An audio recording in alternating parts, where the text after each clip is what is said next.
All right, well, I'm going to open the planning board meeting at 7:33. It is Tuesday, March 17th, and on our agenda today is we're going to do some updates. There's actually quite a handful going on right now, given everything going on in the community. Then thereafter, we'll go to 10 Converse Place to discuss redevelopment discussion. In this conference and this meeting, there are the owners of the property and their development team. After that, we'll go through an update of the Abbey Road subdivision.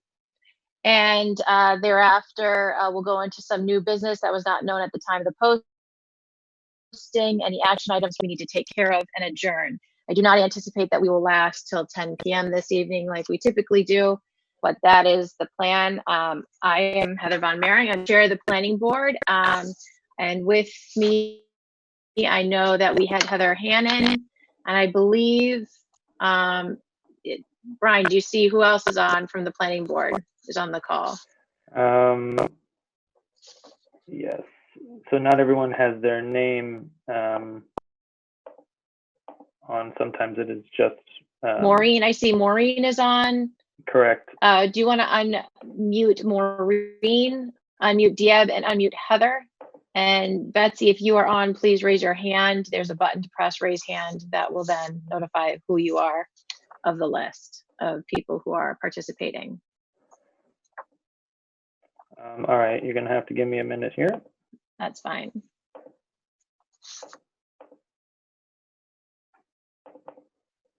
It looks like we can unmute ourselves. Oh, that's great. Even better. It's on the lower All right, left. yeah, so planning board members, if you want to unmute yourself, we're going to go through some updates. The first one is we got a bunch of updates Hello, today. it's Maureen. Hi, Maureen. Can we just go around and make sure everybody's functioning? Because I wasn't. And while I'm talking, I can't see anything on my screen except it looks like sort of an email from Lisa Wong. That's what was up. Yes. Now it's Brian's son. I don't see that. Yeah, it's sharing his screen. Yeah, it's unfortunate it takes up my entire screen, so I can't see anything else. Oh, no, okay. There might Looks be like a lag. there's a lag of it seems like of about 10 seconds or so, something like that. So I did have the updates from the manager. That's what we were going to go through as the first order of business. So I had that up as an email from Lisa Wong. I can go through it if we'd like. So some updates that are coming out of town hall today. First of all the parks and playgrounds are closed as of yesterday. This is not in reference to the fields, the Tri-Community Bikeway, the Right Lock Farm, and the tracks. Really, they want to encourage people to enjoy the outdoors as long as they adhere to the guidance about physical social distancing of 6 feet or more. They want to make sure that everyone knows that the Council of Social Concern Food Pantry in Woburn is open for residents to get food. Any resident who needs that, all you need to do is show a photo ID and proof of residency, for example, a bill, and they will support you with services if you need any. There's also going to be more information coming out from the nonprofits in our town that can support residents who need support during this time. We did an update on the MBTA commuter rail station. There has been some progress regarding the relocation of the ramp on Shore Road. It is going behind, a staircase is going behind Thompson Street, and an elevator is going there. So there will now be 3 elevators at the MBTA station, and they're pushing the actual ramp down towards the Aberjona lot. Right now, I am okay with that. There is some security and safety issues on Thompson Street in a very narrow alley, but we're trying to figure that one out. So that's an update of what's going on with the MBTA. And they are continuing to work through this. They worked on it on Friday, and we got some updates on it. We do not know yet if town meeting is going to be delayed, so it's another reason why the planning board still has to keep moving forward. I'm of the mindset that we keep doing our business as much as we can because things need to keep going, and we need to do our part. If there are problems between any members of my planning board and doing this, let me know, and we'll figure out how we can best help so we can keep things moving. I know a lot of, permits need us, and property owners need us for some of their transactions, and so we need to keep working through that. But just let me know or Brian know, and we'll figure out if we need to include more in our packets, more printed material versus, so we can do things like this where we're actually on our computer for a meeting, but have the paper copies in front of us. So we're not switching screens. Whatever you need, just let us know. Town hall is officially closed for the public. However, there is people in town hall still working. The town planners, Brian can update you on it too, but all of the planning board stuff, all of the phone calls and stuff will be continuing to be returned during this time. Brian is getting his phones calls forwarded to his phone in his home, and so we will be able to continue to support our residents throughout this time. There may be a delay or a lag in immediate response, as he may not pick up his phone right away. But I hope that's understandable and acceptable to the community. We also, just so everyone knows, the Town Common project is going to be delayed due to what everything's going on, and they're looking to start late April. So the Town Common's kind of in a halt, that project. I think that's pretty much the update. The building department is going to slow down the issuing of permits. And they really are asking people to submit their applications remotely into a box at the back of the town hall. But you can get all the information regarding the permits and inspection process online at winchester.us. And as always, you can reach the planning board at winchester.us. If anyone has any questions regarding things that you would need us to look through or work through during this time. Brian, we have some things that we need to do as new business. Planning board, we'll take care of that after we go through an update on Abbey Road, if that's okay. Some things that came up that we need to vote or make decisions on a faster pace. Brian, did you have anything you wanted to talk about before we go into 10 Converse? No, just if you wanted to go into Abbey Road now, but there was no other updates that really needed. Some calls have been getting forwarded to my cell phone and some haven't. So I'm going to be working with Matt. I don't know, but all I know is I received some calls today, and then some people had said that they couldn't reach me. So there's something going on there that I need to figure out. But other than that, we can go right into Abbey Road unless you wanted to do something else. I'd rather go into 10 Converse Place because that's the first one on our agenda. And I know there's a lot of people on the call on the remote meeting who wanted to participate in this in particular. Right. So how I plan to proceed with 10 Converse is how we have been is we're going to let the development team do a presentation for a maximum of 10 minutes. Thereafter, we have a consultant that we have hired to participate and take on supporting the planning board during this process. Hear from him. His name is Dennis Carlone, and he is on this call as well. Thereafter, the planning board, if you have any questions, I'll let you guys have your questions at that time. Anyone on the remote who would like to participate, please just message me and I will we'll turn off your mics and give you a chance to speak at that point and go back to the planning board for additional comments or concerns thereafter. Does that sound good to all of the planning board? Mm-hmm. Works for me. Yeah. All right. So can everyone see the screen with the presentation? Brian's going to share a screen. I'm going to share it, yeah, but first I'm going to turn on David Hassin so that he can, and I'm trying to do this.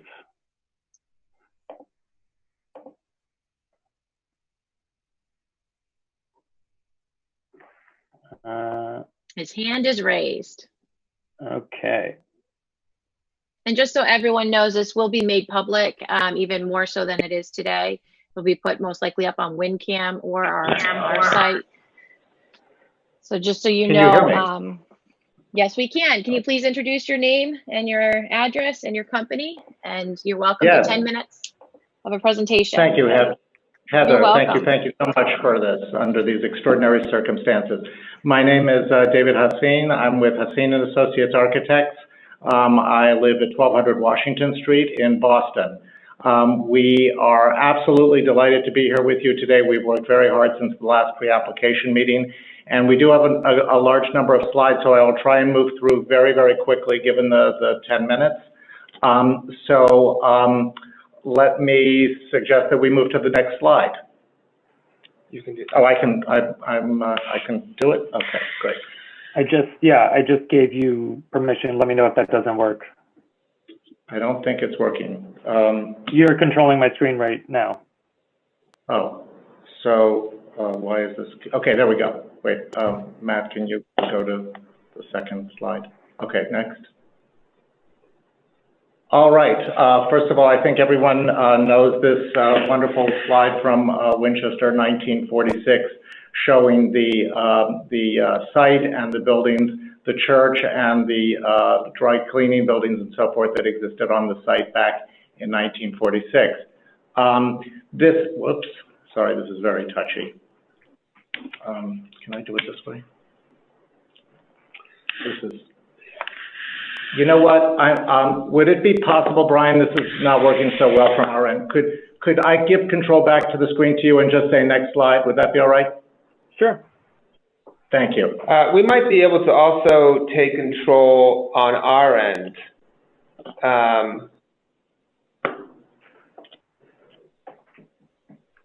If you just say next slide, I think that's the. Yeah. Okay. We'll just do that. So anyway, thank you.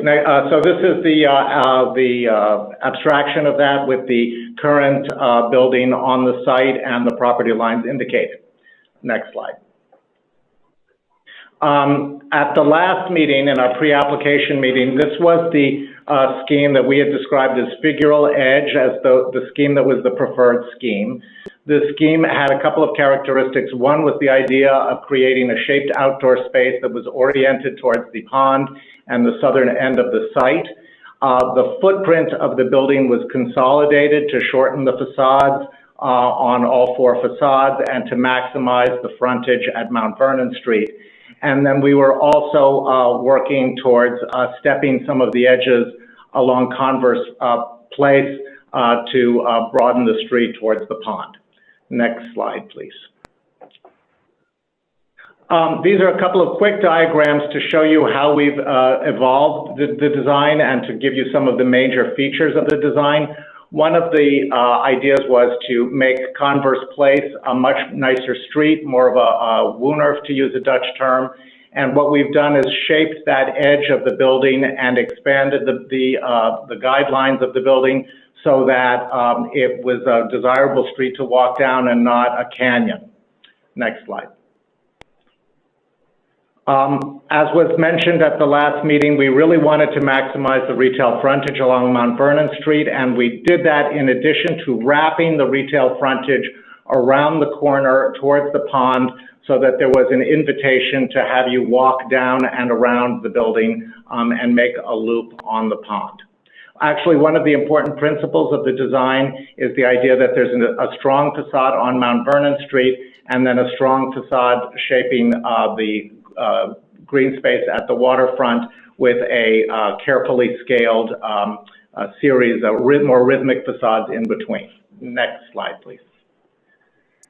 And this really explains this idea of a softened, really elegant facade facing Town Hall, something that's very respectful and residential in character. Next slide, please.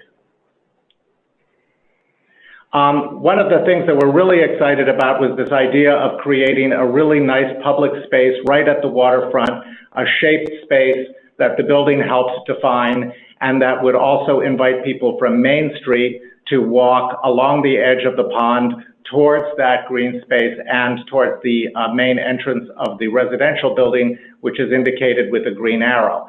The other green arrow that you see pointing towards Town Hall and the Tower of Town Hall is one of the advantages by pulling the building back is that from Main Street and the bridge, We've pulled the building back so that you get a really nice shot of Town Hall as a part of a collection of buildings around the pond.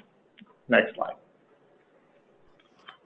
In terms of transit and transportation, Converse Place is a one-way from Main Street. The idea is that there will be a residential drop-off along Converse Street before you pulled into the garage entrance, which is a little bit further down Converse. So there would be essentially all of that traffic would be directed in that way. There are not many cars for a residential building of this kind, so this should not be a high traffic condition. And the idea, as you'll see in later slides, is that Converse Place is really an attractive pedestrian vehicular blended space. We are also showing retail entrances on Mount Vernon Street and entrances to some of the restaurant, retail, and fitness facilities along the waterfront. Next slide, please.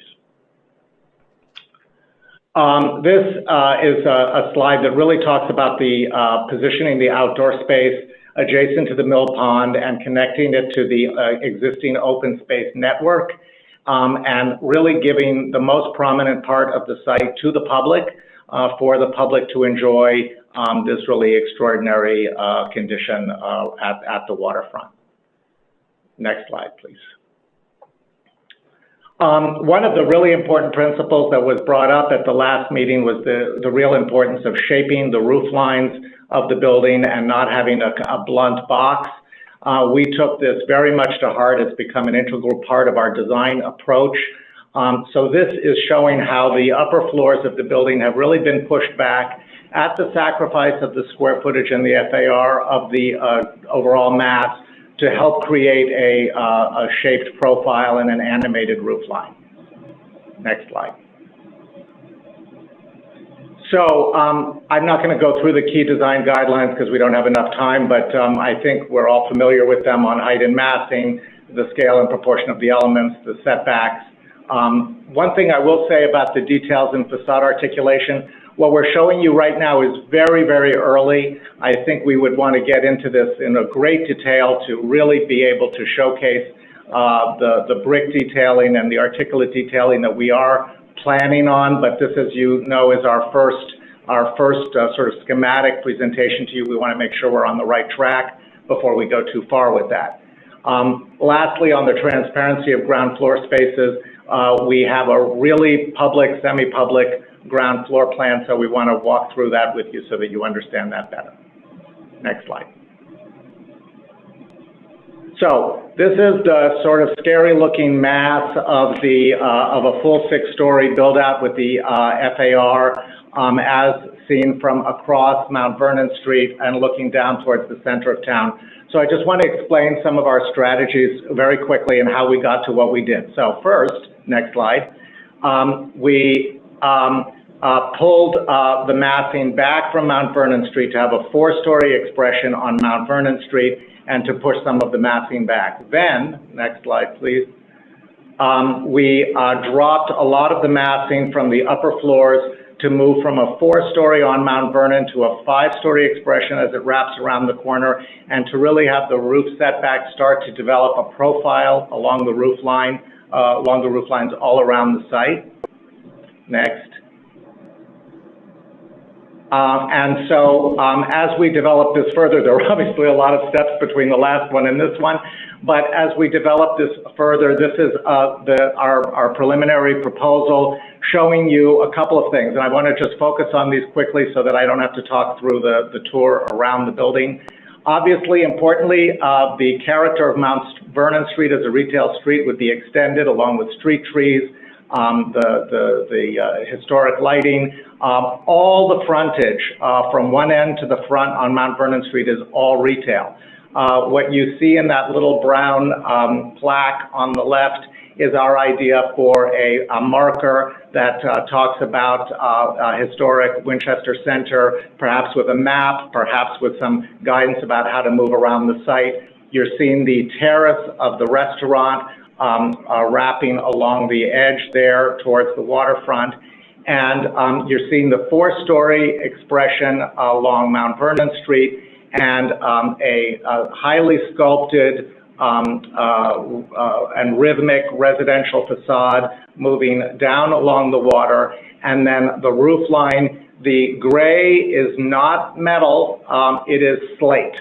So the proposal for everything that you see here that's gray is a really rich slate or faux slate treatment that is very roof-like, and the idea is that these are 5 lantern-like elements that are up and down Mount Vernon Street that would really be very beautiful, illuminated at night, and that really mark a distinctive roof line like so many of the roof lines in Winchester. Next slide, please. So then this is actually, we're really excited about this facade. So this is coming from Main Street and around. You're seeing the main space along the mill pond to the right. This is the massing as was discussed at our last meeting. So what we did was first, we carved it back. Next slide, please. First, we carved it back to create a more open feeling down Converse Street and a more rhythmic and sculpted facade. And then, next slide, please. We dropped the height down like we had discussed on the other site. By the way, please note the view of Town Hall from this perspective as well. And then next, the expression of the main entrance to the residential building with the lobby glazing along the mill pond, and this idea that this is a very, very preliminary idea about the landscape. This is our landscape. The landscape architects actually haven't had a chance to really weigh in yet, but the idea that there would be this sculpted public place that could be used in a variety of ways, maybe even ice skating, et cetera, is something that is very important to us. So the shape of the building is really responding to that space. And then we think of this a little bit as a little mini Flatiron building in downtown Winchester, which is sort of typical of a lot of really beautiful small New England towns, and that really emphasizes that shape and again creates a distinctive vertical tower-like element that complements other towers in town. Also, please note that there would be landscaping all around the base and so forth, and the Converse Place is now shown as a paved wooner that would be shared by vehicles and cars and would really be more of a plaza really than a roadway. So those are the two important principles, the facade along the mill pond, the facade on Mount Vernon Street. So without too much explanation, we'll just walk you around the building very quickly. So if you could go next. These are the views that we had discussed. So I think we can, Brian, we can maybe just spend a few seconds on each view. By the way, they are all at eye level as requested, so that this is really a sense of what you would see as you moved around the site. So first, we're starting near the center of town with number 1, and the view, the important view down Mount Vernon Street towards Town Hall. So there you see that view, the 4-story expression on the street, the idea of these 5 lanterns that are made out of slate and which would be richly detailed along the top. Next slide, please. This is the view coming into town, showing the facade that's facing Town Hall with carefully developed window openings that are residential in scale and similar and sympathetic to other buildings in town, some with French balconies, some with actual recessed balconies, and some with upper balconies. This is the view from the bridge, which if you was a panorama would be a very important view of Winchester. As we had discussed last time, the view of Town Hall is really critical, so we really are, we feel like we're pulling away and sort of celebrating that view while still making what right now feels like the back of the site a new front with the entrance to the lobby in that location. Next, please. This is looking across from the library and from across the pond back at the site. with the 5-story expression, the shaped expression. And you'll notice that there are a couple of places where there are breaks in the brick facade where the gray slate runs down and articulates different elements to help break the building down into very, very distinct elements: the front, the back, the sides. This is more or less across the street, so we are seeing the retail frontage along Mount Vernon Street with entrances to the 2 retail spaces at both corners.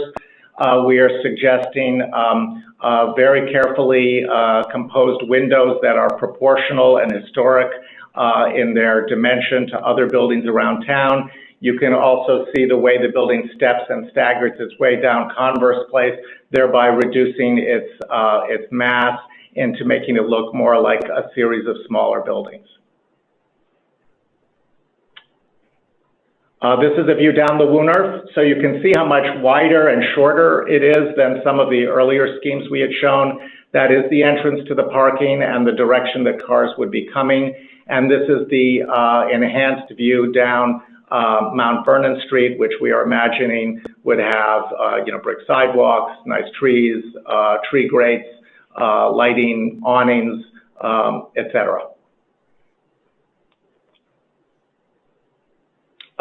This is similar to the view that you saw earlier. I do think that it's important just to mention those moments where we're bringing the slate down and articulating certain elements like the facade along Mount Vernon Street, and really kind of creating interesting corners, hopefully, and something that will feel very animated. One of the things we'd love to do at the next go-round as we develop this further would be to show you some of these views lit up at night. It could be really beautiful.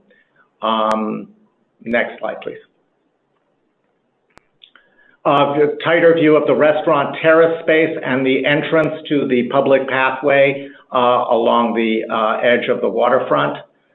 So again, this is all retail along the ground level.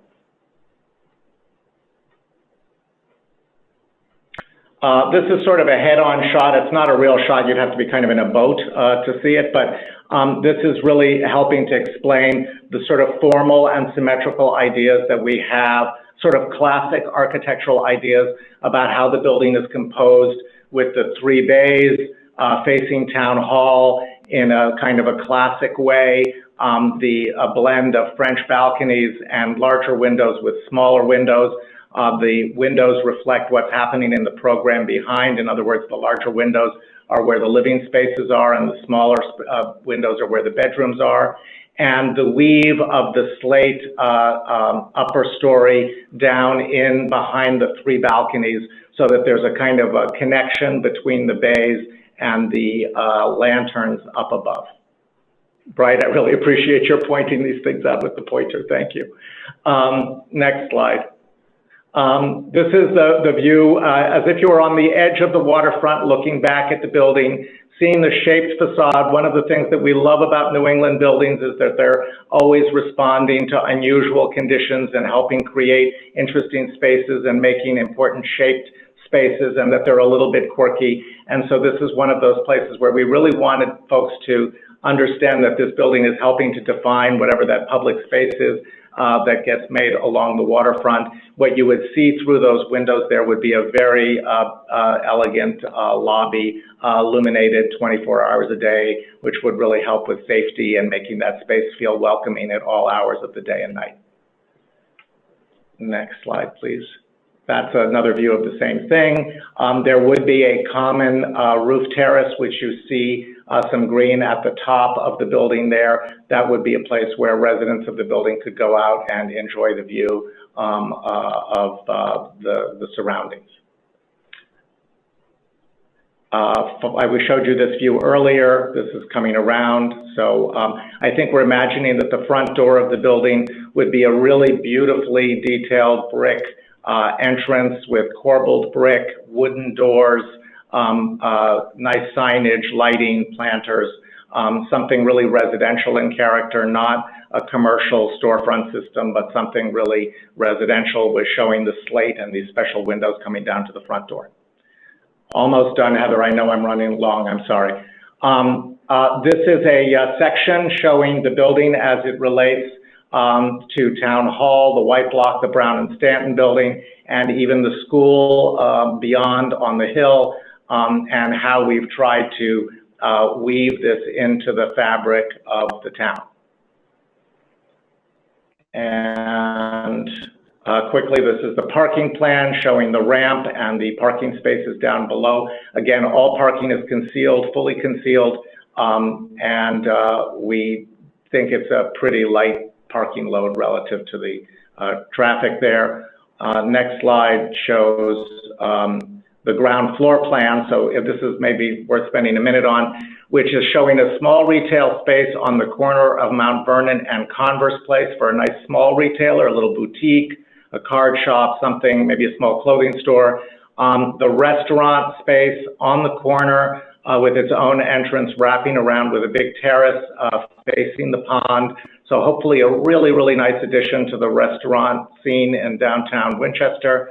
Then residential amenities, which means like their gym and so forth in that location, so that there's a connection. You can take your bike right out onto the pathway and stuff like that. And then the residential lobby wrapping around the waterfront.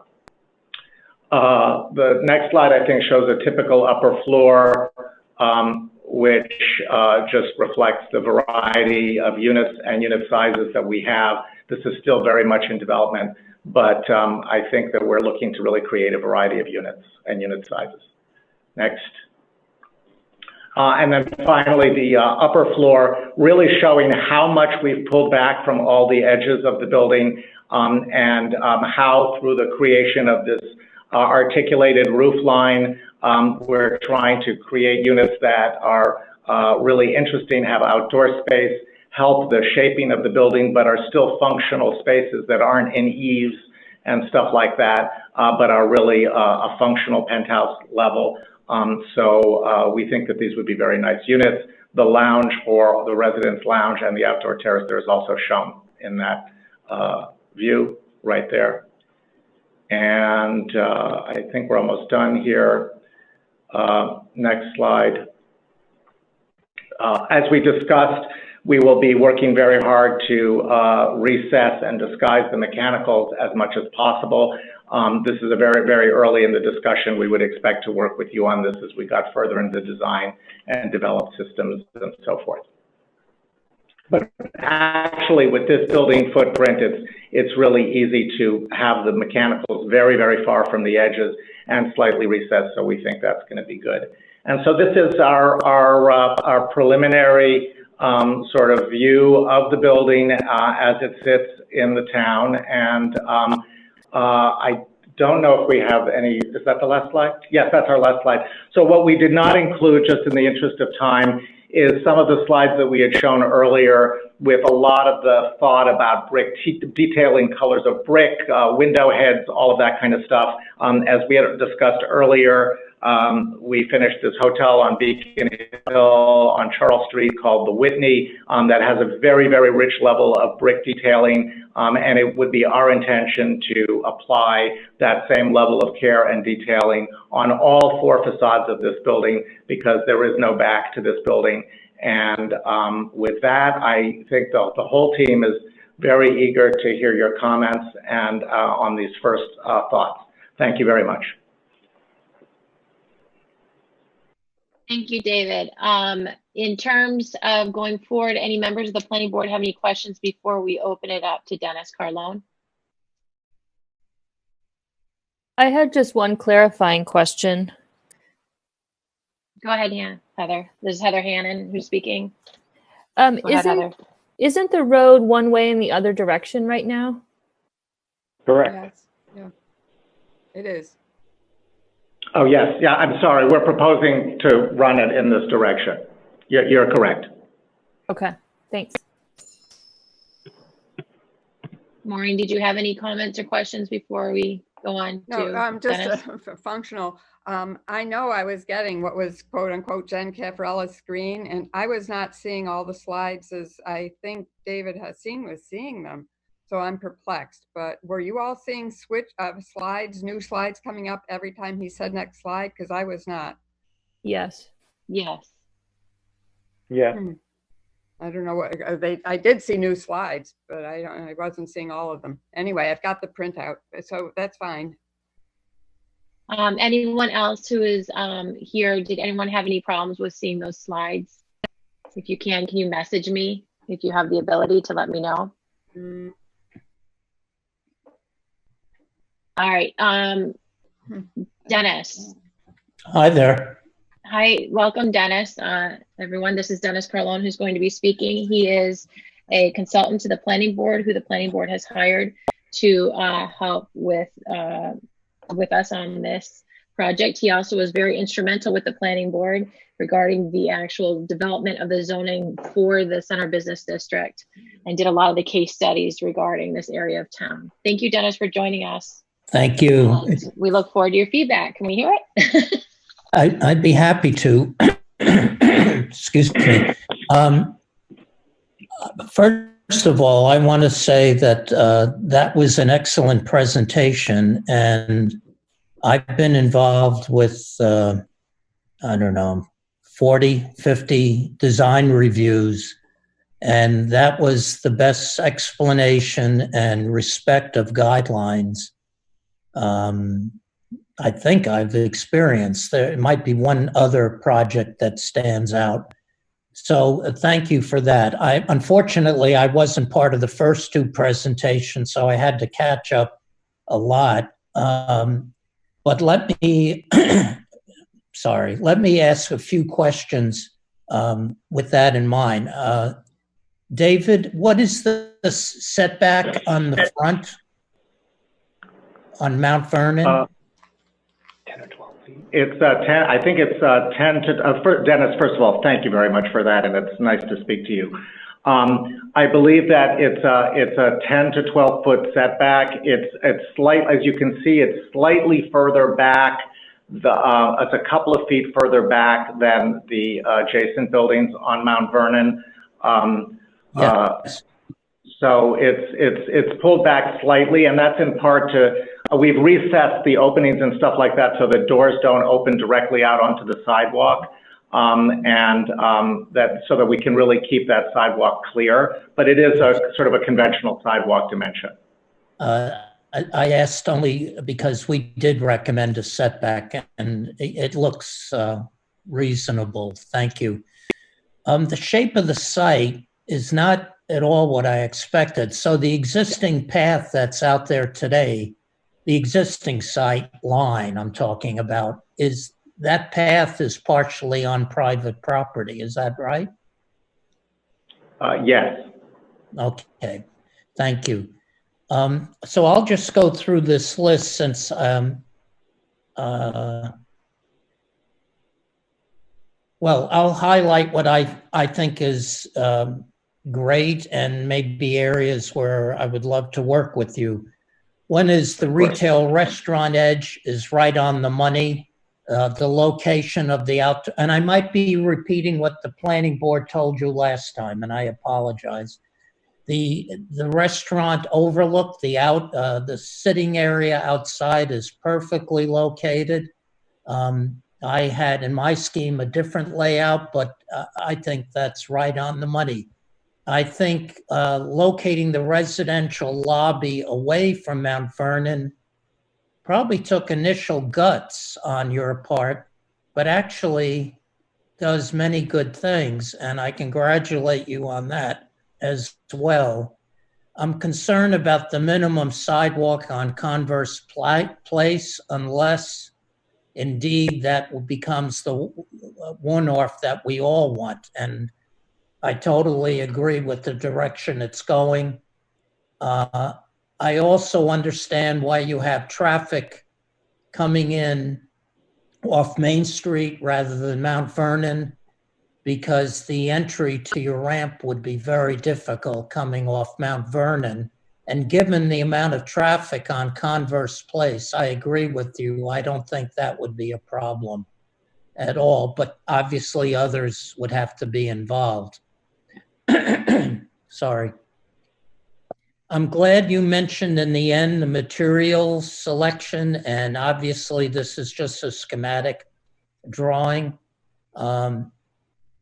as handsome as everything is, you know, everybody knows glass isn't even gray. It's sort of blackish during the day, unless there are white curtains behind, and it's not a hotel, so it would be different. And I do like your buildings. I know the hotel building quite well. I think it's really quite beautiful. And your building on Marlborough Street, I haven't seen, but I will search it out. The picture you took looked like it was just before dusk or morning sun, so the windows read a little differently. So articulating the windows, the sills, the header, I'm glad you mentioned it. It will really be wonderful. I guess the area that I got excited with the diagrammatic open space from the previous presentation that I didn't see, but Brian sent me drawings as an oval. And you graciously said that your team designed it and not John Copley. Yes, I have to admit that. Yes, and not many people would do that. So, David, I'm liking you more and more. The notion of ice skating, I'm all for. Initially, I thought you meant the pond when I saw the PDF. But that space does need work, and it really should feel that it's as much part of the public system, in fact, more of part of the public system than a forecourt to the lobby. And how that's delineated is, to me, a big issue. We'll get there. I'm not worried about that. But the oval diagram you did initially is strong, and I believe open space shapes are really key, which gets me to the point where I know we'll have many discussions. Instead of an angular facade overlooking the pond, what if that were gently curved, much like the oval that you drew initially in the open space? I think that the two together would make it a truly unique space, and it doesn't change your plans that much. It's just less angular. I see what you're doing. It could end perpendicular to the other, to the elevation overseeing the town hall, but it's just something I'll bring up. I also think your entry to your lobby probably wants a canopy over it, but now I'm getting into details. So, well, Dennis, let me just say that I'd love to explore that idea. I think that's a lovely idea, and I absolutely want to let you know that in terms of the landscape, this is really, really placeholder early stuff, and we were even hesitating to take it this far without John's involvement and his team's involvement, but we will definitely dive into that ASAP. Well, I've also worked with John, and I think extremely highly of him, and I did of your team for selecting him.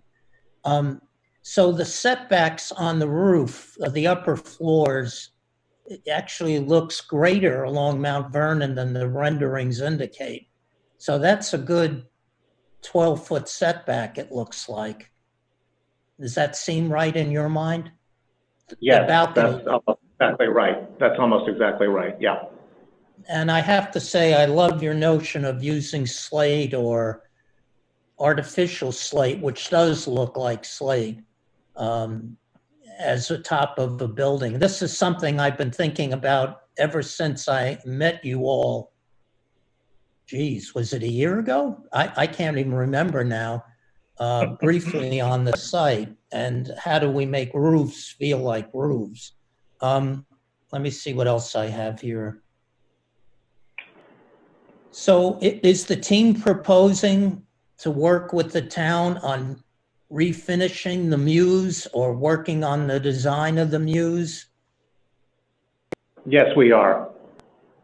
Well, that's a wonderful step forward. Let me just see. So just square footage wise, it's this is something I don't know. You probably talked about it last time. Is it 46 units in the building? It's about 40 actually right now.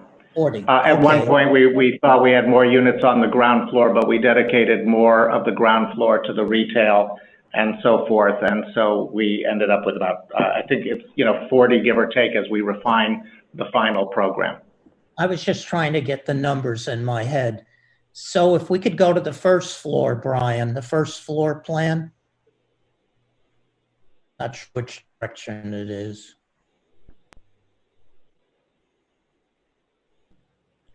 Keep going. There you go. So what is one back? Ground floor plan, the lobby plan. Thank you. Yep. What is behind the retail space? Is that service area to the restaurant? So far, it is. It's a couple of things. It's trash and service area to the restaurant, so that can all be concealed and basically picked up from that ramp. From that ramp area. We are also going to have a transformer Yes. vault of some kind, which are pretty big. And so we're reserving some of those areas for that. Smart. So the retail's about 30 feet deep. Is that right? Ballpark. I think it might be a little less. I think it's probably around 24, 25. Okay. Yeah. So it's tight. It really is close or something similar that could work. Yeah, it's really a small retailer. We one point thought about extending the restaurant around there, but then that would have to be a pretty big restaurant. So Yeah, we thought it would be I'm with nice to potentially. Yeah. Anyway. I'm with you, and I get it. So you're going to laugh at this, but opposite and off the residential lobby, opposite from the entry to the lobby, is a rectangle of some sort closer to the town hall, but next to your building. Is that a sculptural pad? What is that? Yeah, that's a good question. Again, I should really have John involved in that. But that was the idea, that there was a little sculpture, a little element. It could be a little fountain. It could be a little something that would help animate that area. It could even be like a seating, like a fixed seating table where people could go and have lunch and stuff like that. Okay. But it's really just intended to be a placeholder. Well, I'm sure we'll have a good talk about that. So the path that you're replacing is in the same color as Converse Place. So that would all be a similar material in your mind. Yes. Preliminarily, I realize this could Preliminarily, change. let's say an elevated material, not Yes. pavement. Yeah. Well, I once again have to congratulate you. I think obviously the articulation of the facade you mentioned, it's preliminary. For a preliminary drawing, this goes very far, and that's a good drawing to keep. I do think the retail facade might be articulated differently. Maybe there's a granite base Sure. where it meets the sidewalk, not around the whole building. I get that. But questions like that. And again, I just don't want the facade to go dark with dark windows during the day and dark mullions, but we'll get to that as well. But I have to say, Brian said to me that you were doing very well, and I concur. It's a very sensitive building, and if we can keep up this quality throughout downtown, Winchester will be lucky. But a lot of refinement is ahead, and I look forward to it. Thank you, Heather. Thank you, David. Thank you. Thank you, Dennis. Members Very helpful. of the planning board, did you have any questions for Dennis before we open it up to the public? I do have some comments for Dennis, but I'd like to hear from the public first. But do any of you have any questions or comments at this point, or would you like to hear from anyone who is in the public? It's Maureen. First, can you hear me? Yeah. Okay, hi. So I guess Dennis didn't address, there are two really fundamental questions. One is about the overall height. And when we get I realize there's a major setback on Mount Vernon, but overall it will be visible from, at some distance. The height of this is much larger. Right, good. Thank you. Was that Brian, I think? So that's something, maybe we should just start with that. And then my other question about, so I mean, we all know the Brown and Stanton block, and there we can see that aside from the cupola, the whole thing's 44 feet. So that's really the biggest mass in the town center. And then we're going to 48 or 69, depending on how you want to view it. And then I know we've not heard anything about the roof, but I'd like to hear Dennis's reaction, and then I assume at some point we'll give our response. But so first, let's begin with this street elevation that Brian brought on. Sorry.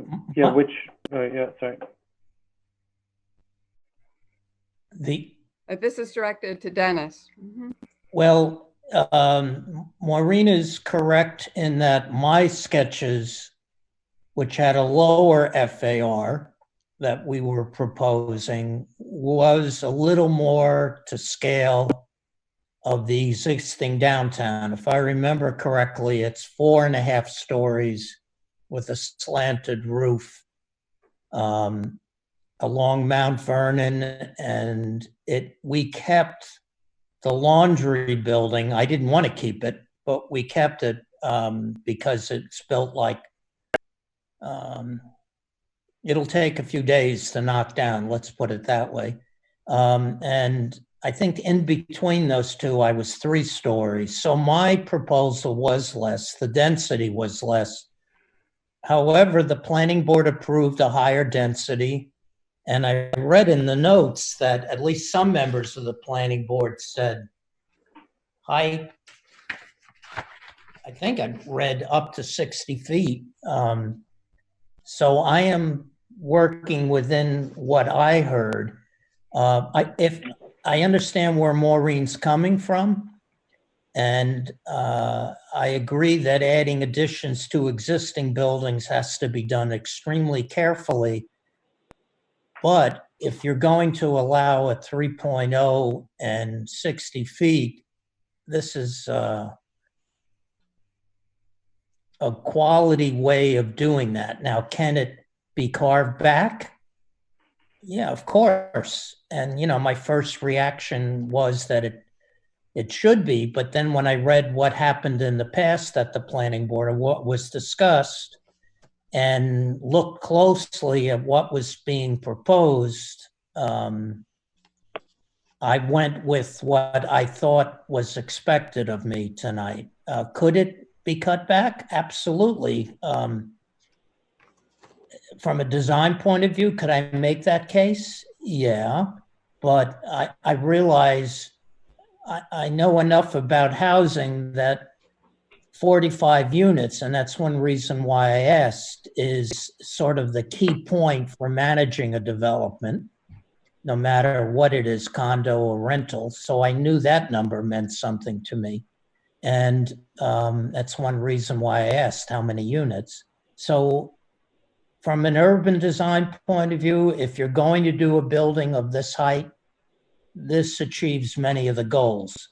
From a preservation point of view, historic town center, yeah, you could say it's a story more than probably what you want. Maybe you'd say even more than that.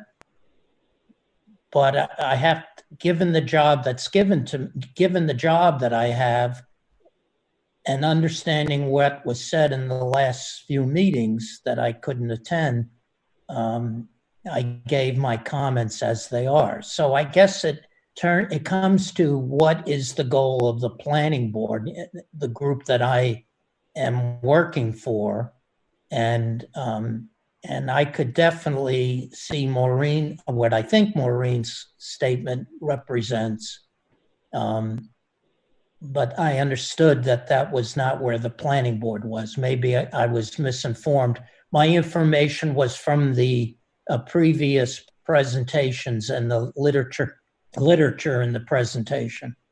There was a letter that the board distributed or that was in response to the development team, in which we said we had not said that we were going along with that height. I see. That was I don't know how it came about. I think it was the first comment, or the first time that number came out was when Brian said, well, I certainly wouldn't go beyond 69 feet, but we never came back to that. But maybe Brian could summarize or tell us what we said in that letter. Could I just throw one thing in here, please? I think that one thing that it's important for certainly Dennis to know, and maybe if we're happy to share the earlier presentations with him. Dennis, one of the things that we looked at with the FAR3 at earlier meetings was the trade-off between having the public spaces that you were talking about, the ovals and the walkways and the terrace for the restaurants, versus having an additional story.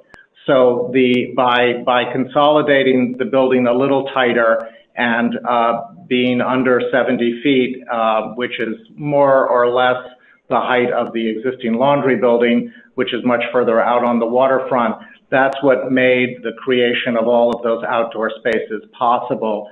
And I think it was our understanding as a team that that was the directive that we were given by the board.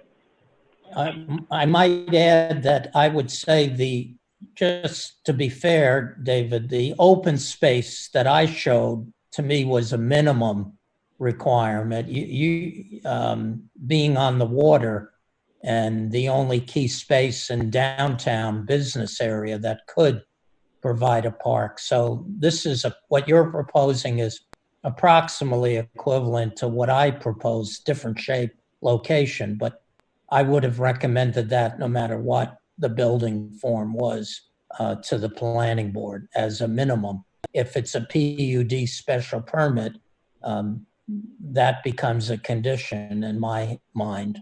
I'm not trying to say what you propose is wrong. I'm just saying that's a given to me. Open space, key public space has to be expanded in downtown, especially along the water edge. And I think we agree. Yeah, I'm sure we do. It's Maureen again. I have, unfortunately, because we're not at town hall, people can't see on the screen, I don't believe, but Brian would at town hall, he could bring up the CBD, the guidelines in which I've got right now, I'm looking at it, the scheme that includes what Dennis designed and shows us an oval open space.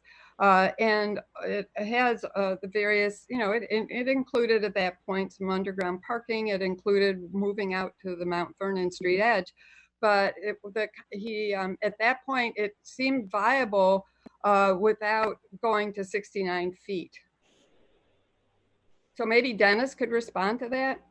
Well, the viability was based on probably a perspective you share, Maureen, and that is what fits, what's bigger but still fits. And I understood that to be very important. At the same time, I understand that you have to have a certain size of a building. As someone who's done housing, I know that the numbers have to work. And underground parking, actually, I didn't have underground parking at this location. It was across, that's right, Brian is pointing it out. And I was looking at the whole PUD site. And so I did not have parking under here because of the laundry building. I couldn't get it in. So this is a different project. It is bigger, and I guess that's a discussion for the planning board. I understand both perspectives, and I respect both perspectives. And so my goal would be constantly how to mitigate this massing as much as possible. But what I heard goes a long way to doing that, but it's still a 6-story building.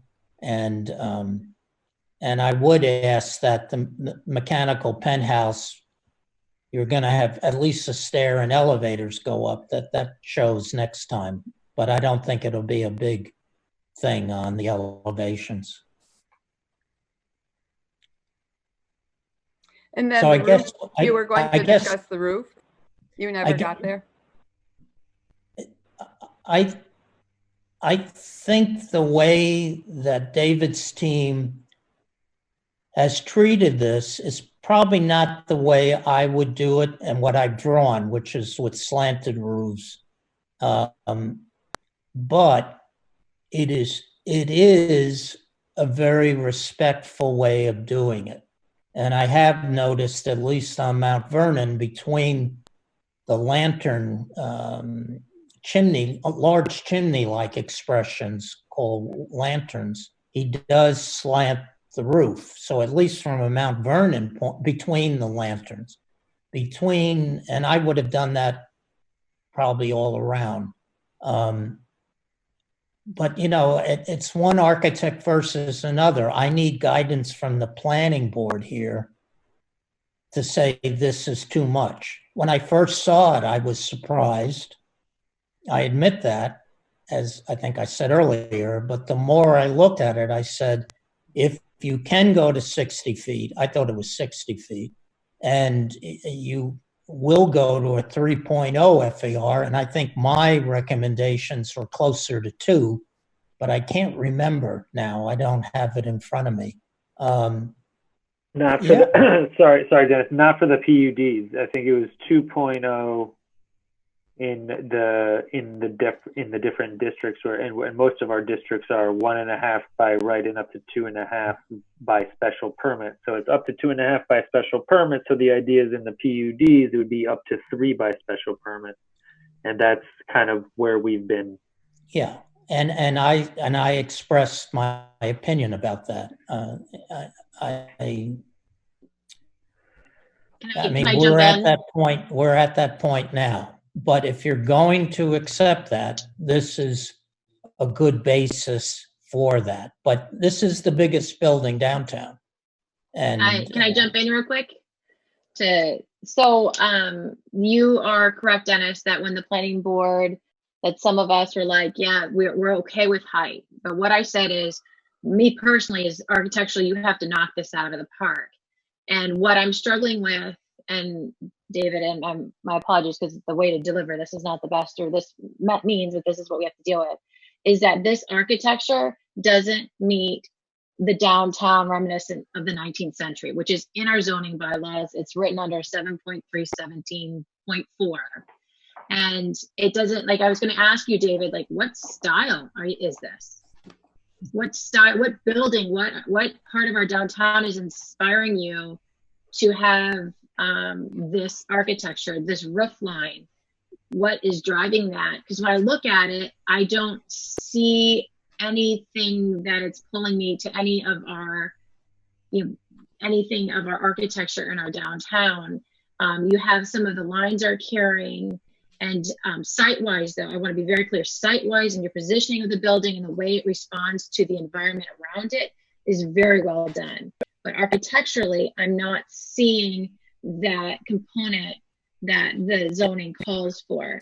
And it also talks about like the massing, and as you go towards the top, things reduce in scale. All the windows look to be the same height as you move up the building. There's no side, there's no bands in the building to break down that height. So when I'm looking at, that's where I'm struggling with the whole architecture of it, in terms of the site, the location, the layout, your floor plans. I understand all that. It's just the way that it is detailed and brought through. When I look at the elevation from Town Hall, your site, and then all the way down to Bookends, they have these very nice roof lines, right? The deep roof lines. And I'm looking at your building like, why don't you just do a really deep roof line and embed those stories inside the roof line? So it pays respect back to the steep roof line of the Town Hall and Bookends. So that's where I'm struggling with it.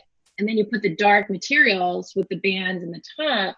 which without having it be a roof line, it actually feels like a weight is being pushed down on the building, and making it feel very heavy in its nature. So architecturally, from the elements of form, with the way it is right now, I'm struggling with it, but I see where Maureen is coming in terms, you're going at 68 feet right now. I would have rather have seen with it be with a roof line and more set back, a little bit more, on the view shed towards Town Hall, that also be set back. So it just kind of all sets those 2 stories on the top and back and pushes them away from versus the 5 stories facing Town Hall.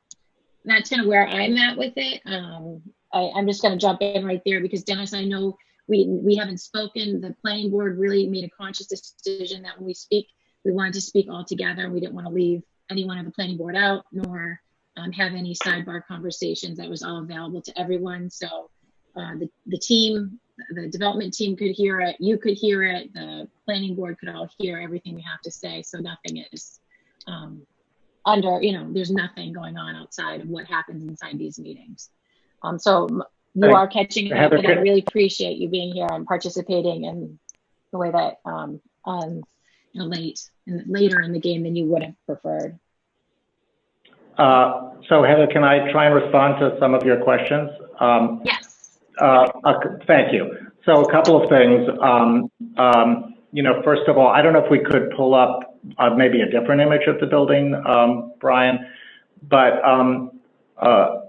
so first of all, the idea of, we view ourselves as a firm that works in a highly contextual manner, taking inspiration from the materiality and scale of the buildings that are in the communities that we work in. But we are not historic revivalists. We are not creating a new Richardsonian building or a new federal style building or a new building along those lines. We are trying to create an architecture that is uniquely of our own style, but also of its time, that reflects the programs and the uses of 21st century living. So for example, while I'm extraordinarily sympathetic to the idea that buildings on the first floor and parlor level had taller windows than the attic stories, that in a traditional building, that's because servants were living in the attic stories and the parlors were used for main living spaces, and we don't live that way anymore. In fact, we live exactly the opposite, where now the units at the top of the building are actually the most valuable units, which need to have the greatest exposure, the greatest glazing, a different expression. So, I think that as a firm, and if you look at our body of work throughout every historic district in Boston, our goal is to make sure that the craftsmanship and the detailing that people associate with these beloved places are reflected in the work that we do, but we are not trying to mimic or copy historic styles. And actually, I would say your guidelines don't suggest that. I think that they suggest that a contemporary interpretation of historic styles in buildings is appropriate. So I mean, on the subject of the darker material on the top, I mean, to me, I'm looking at Town Hall in this view in the distance, and there's a very, very large black slate roof on top of a red brick building. I think that, and I don't think it feels heavy. I think that was the idea that we had, instead of using something like metal panel or something that was actually much more conventionally contemporary, that we would use a really rich material that would have texture and catch the light and have the materiality of other buildings around town. Now, in terms of these lanterns that we have around the building, these are actually essential parts of the program. I think in this view, you can see how much of the building has actually been pushed back. But this is an FAR3. I mean, that's what this is. And we think that this is, as artful an FAR3 as we can propose. Obviously, if the FAR was 2.5, we could pull the upper roofs back considerably, but I think that the development team, and as Dennis very rightfully pointed out, there is a certain size and scale that is necessary to not only pay for the materiality of the building, but also things like paving Converse Place, creating public spaces that wrap around all of the building, and concealing all of the parking. I don't think that the retail rents on Mount Vernon Street probably carry the cost of the retail space itself. So there are a lot of things about this project that we're hopefully trying to give back to the town that require a certain level of density. And I guess just going back to your original comments, architecture is an art and it's a highly subjective one. When I walk around town, there are buildings around your town. There are buildings that I like more than others, and if you and I walked around, you might like different buildings than I like. But I think but we all think that they're aspirational in their level of quality and craftsmanship.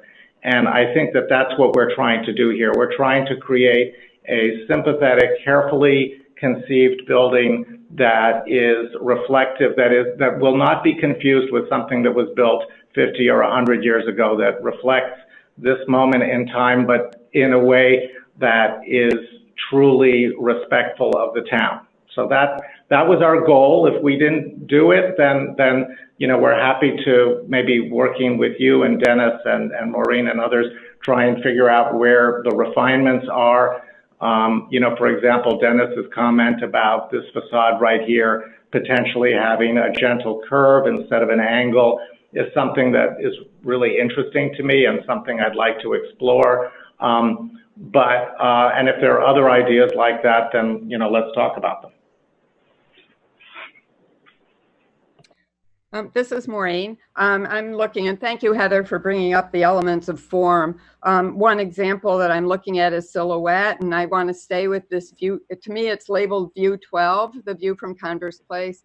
It begins with, as buildings increase in height, they should be shaped to be increasingly slender and broken down in scale toward their top. And we're not getting that. So that's where I'd want to begin. And then just one other comment, which is about how different styles of architecture work. Several of the members of the board have heard me talk about a woman named Ann Sussman. She's at Harvard, and Brian knows one of his professors has worked with her in writing a book. And she's documented how the brain actually works and how we as human beings respond to certain approaches of buildings. And we need human change. Dennis mentioned, for example, at the ground level, maybe doing something with granite, but the point is that it needs a pronounced base, and then there's a middle, and there's some kind of a crown or capital or something that terminates the rise. And so when I'm looking at this, just random for me, this View 12, we're not getting this silhouette. As buildings increase in height, they should be shaped to be increasingly slender and broken down. And then there's this Ann Sussman documentation, studies of the way human people are wired to respond to architecture, and they need something that gives them a human what we respond as human beings to the way the mass has a weight at the bottom, a middle, a top. I could go on, but it needs the way it ends at the top isn't working at all. Well, of course, that's your opinion, but I think that we can absolutely I want to stop that one, because she's done massive amounts of studies and published extensively on lots of people and how their brains actually respond to buildings. So, and that's what's so cool about that. Okay, Maureen. Maureen, please. I don't think this is going to be a productive conversation. I do think, though, that we should have, on the subject of having a base, middle, and top, and an articulated top, I'm happy to have a deeper conversation about how those things can be expressed. We do, in my opinion, we do have a opportunity to express the base of this building. This is, again, a very conceptual level drawing. the brickwork that we're imagining around the base of the building. This is very similar in scale to the Whitney Hotel building, which I think you told me that you liked. The facade that you're seeing on the green space facing the water is almost exactly the same dimension as that facade on Charles Street. Now, that facade obviously went through quite a bit more study and design and detailing on the brick and how the brick ended and the articulation of the base. And I look forward to getting to that stage of the project as we move forward. I think that's the level of detailing and discussion that we're hoping to have. I won't keep going, but I do want to say 2 points. One is that the top of the building that I'm looking at here in no way matches our zoning with this whole idea of silhouette elements of form. So something needs to be worked on, extensively worked on the top of the building. Second point would be just back to the Boston building. That is the context of Charles Street, which is a bigger scale. And what I'm looking at right now is going to be the largest building ever built in Winchester Center. So I think we all on the planning board have to take this, treat this with a great deal of care. Maureen, also under elements of form, under height, it specifically states an expressive building roof line appropriately celebrates the building's union with the sky and is reminiscent of the downtown's late 19th and turn of the century architecture. Just there's another component. The roof line is talked about in multiple sections of the actual zoning. Any members, Heather, did you have any comments? Do you want to go see if anyone has anything to say from the public? I did have comments, but I'm confused because I thought we wanted to hear from the public before we started talking. Yes, I think we should. So I can wait. Okay. Do any members of the public want to speak? Brian, can you please unmute everyone? Yep. Okay. So everyone is now unmuted. Is there anyone who wanted to speak? And if so, please state your name and your address.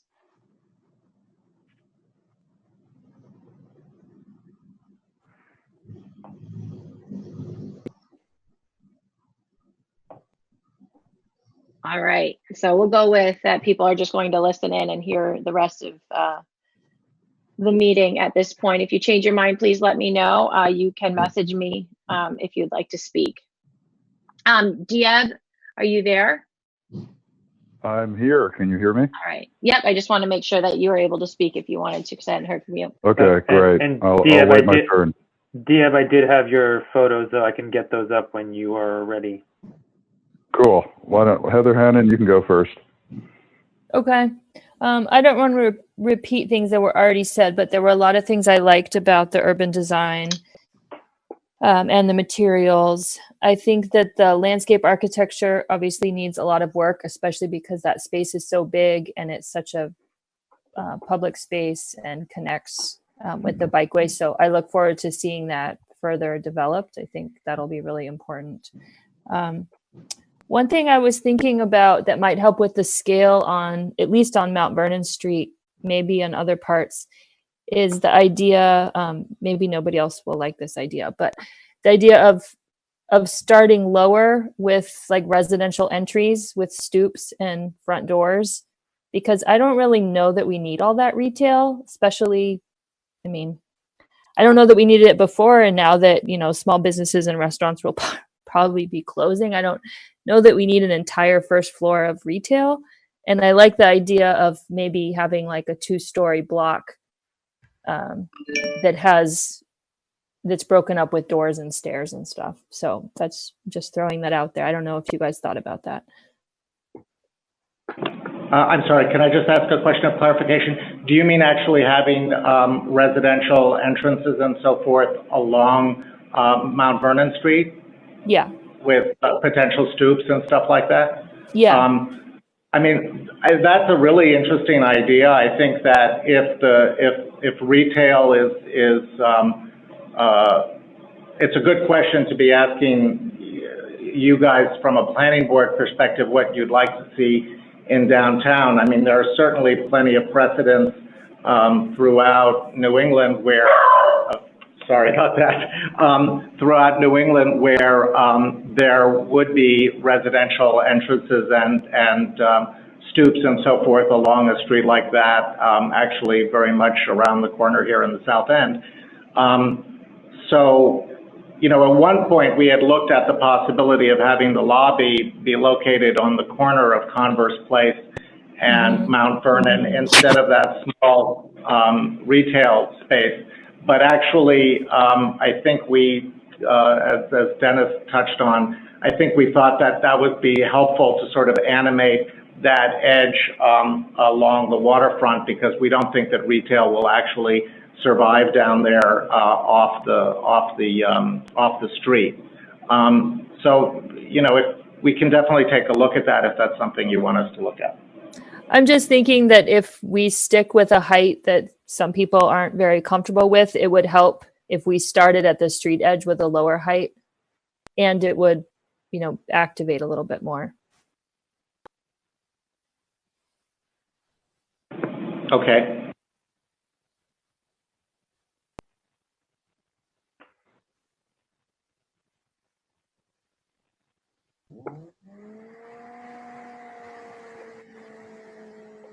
Okay, shall I jump in?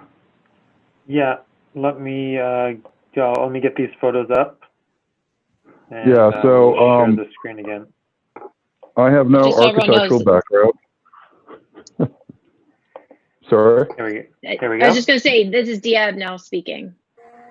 Yeah, this is Diab. I have absolutely no architectural background, and some claim that I have no taste either, so that's where I'm coming from.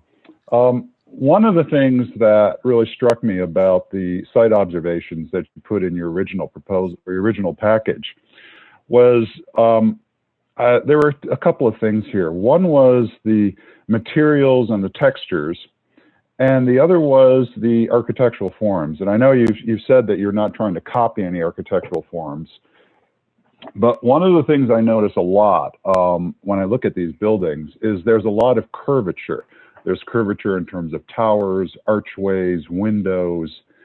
And when I see this building, I don't see a reflection of it's angular, and it seems a little, in my mind, needs a little bit of softening around the edges, just in order to fit in with a little more with the context of the surroundings. I don't necessarily have a problem with the height. I think that the rooftop line, in particular about on Mount Vernon Street, Brian, if we could flash over to that. So, yeah. Oop. No. No, it's the other way. It's the other way. Yeah. Yeah, there we go. There. Whoop. Okay, that's fine. I am concerned that from Mount Vernon Street, this appears to be two buildings, and that and it's possible just because the shading of this perspective drawing gives that effect. But if the chimneys, as I believe you called them, could be slanted backward, I think it would reduce that effect. And that's pretty much, those are my only aesthetic comments. And the other question I had was, originally you had spoken of having an elevator for the garage, and it seems now that you are having a ramp. And I was wondering what brought you to a different decision, and how that affected the reason why. Yeah. Sure, and thank you for your comments.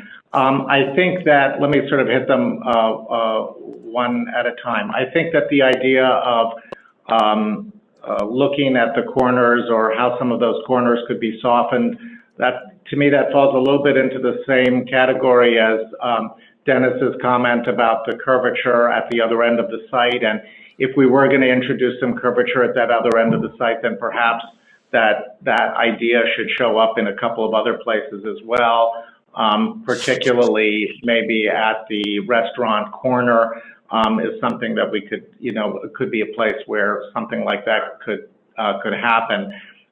Currently on the roof line, I'm not sure it reads that well. And again, this is very preliminary, and I'm not even sure we mean those windows or anything at this point, but the roof line is sloped between the 5 lanterns. And there's definitely some study we can do on the proportion of those, or maybe the lanterns are sloped in a different way or shaped in a different way than the roof lines behind it. And that's something that we can definitely explore. And I kind of liked the idea that, that they would be sort of treated like lanterns that could be, that would be illuminated differently at night depending on who was home and who wasn't, and that could be a really nice sort of thing on the skyline of Winchester. But we can certainly look at how to shape those lanterns perhaps a little bit differently. I think it is worth noting that on this particular view, you are seeing the cornice expression that maybe Maureen was referring to on the top of the 4th floor. So there's a real base of retail, 3 stories of residential above, and then a distinct cornice line before a 12-foot setback and the other roof line. So I think your thought about how could those lanterns be shaped a little bit differently so that they didn't feel like a separate building, but that they felt like that they were springing off of the lower facade is something we can definitely explore. As far as the elevator goes, I think that, Dennis alluded to the sort of complex economics of a project like this being, 40, 45 units. Having an elevator requires 24-hour management, 24-hour service. And I think that we became a little nervous about that for a building of this size. Usually you need a much larger building to be able to support that level of elevatoring and maintenance. So a self-park ramping system feels like a more viable solution for the building and probably for the people who will be moving into this building. We hope many of them will be from the community looking to downsize or live in this part of town part-time, or people that are commuting into town that may not be using their car that often. So we want them to have a very comfortable experience driving down into that garage, parking the car on their own in a comfortable garage, getting into their elevator and going up to their unit. The other system, I think, is really probably more appropriate for, a denser downtown area. I hope that answers your questions. Yeah, just one follow-up. Did you have to change the number of parking spaces to accommodate the ramp, or how does that affect your unit to parking space ratio? I think we're 1-to-1 currently. Actually, we're over 1-to-1. So we have more than one parking space for every unit. I think that the parking discussion and whether we have lifts and some of those things is something that we definitely want to get into a deeper discussion with you and Brian and the rest of the team about what's the right count there. But right now, the garage is working pretty well as a self-park garage and has a nice 1-to-1 relationship with the units above. Okay, thank you. Thank you.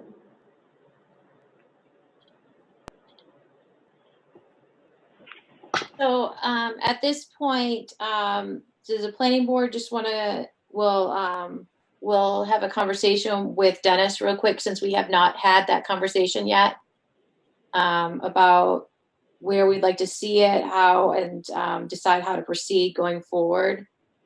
That sounds good. Okay, Maureen, do you want to kick it off? I guess I think that we were looking at the early presentations at plan views and about how, and then it would be flipping from the plan view to these very basic massing studies and then back to the plan views. And it looked like, yeah, the big oval was beautiful, and I remember the oval and the open space in Dennis's plan, the PUD design. Then we ended up with the 69 feet at the very end of the meeting, and I'm going away thinking, wow. And at that stage, I wanted to see street elevations, just showing me the entire street, Mount Vernon Street, for example. And it just keeps moving forward. And so I guess I feel that the board needs to walk this back and say, did we really want that height in this amount of massing? So maybe also, I guess my question to Dennis would be, some small open spaces can be beautiful. Some of us know the Locatelli block very well and how there's that small open space there. It's not huge. Maybe less open space is appropriate if it's shaped and useful and in the right location. And then maybe that would be sufficient to start pulling down the height. And then Heather Hannon raises the right point. The retail isn't all that valuable. We know that. I don't know. Maybe it should just be a little bit of shallow, what they call liner buildings for retail, and then move the rest into somehow, I don't know if the residential would go in there or what, but somehow I feel like that 69 feet is just too much.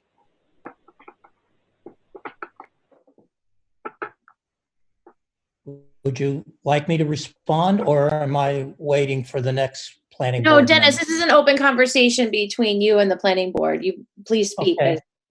Well, if I could, so I can talk, Heather? I'm not. Yes, absolutely. Yep. Now we're going into open conversation with you. So go, please. Okay. I think a reasonable size open space at the pond is absolutely critical for the downtown. I also think retail, one of the goals of my study when I did the master plan or the downtown plan was how to reinforce retail. And having Class A retail space with housing helps that. I understand on a side street that townhouse entries would make sense, but on a principal street, this is sort of like one of the potential exclamation points for retail and would make Mount Vernon Street work. Now, David mentioned that this probably isn't Class A rent. He's right. This would be a bit of a loss.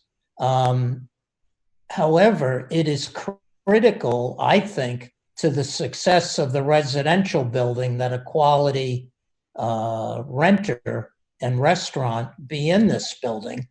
I think it's also essential for this downtown strip of retail. Yes, it's weak. It's weak for a reason. The sidewalks are narrow.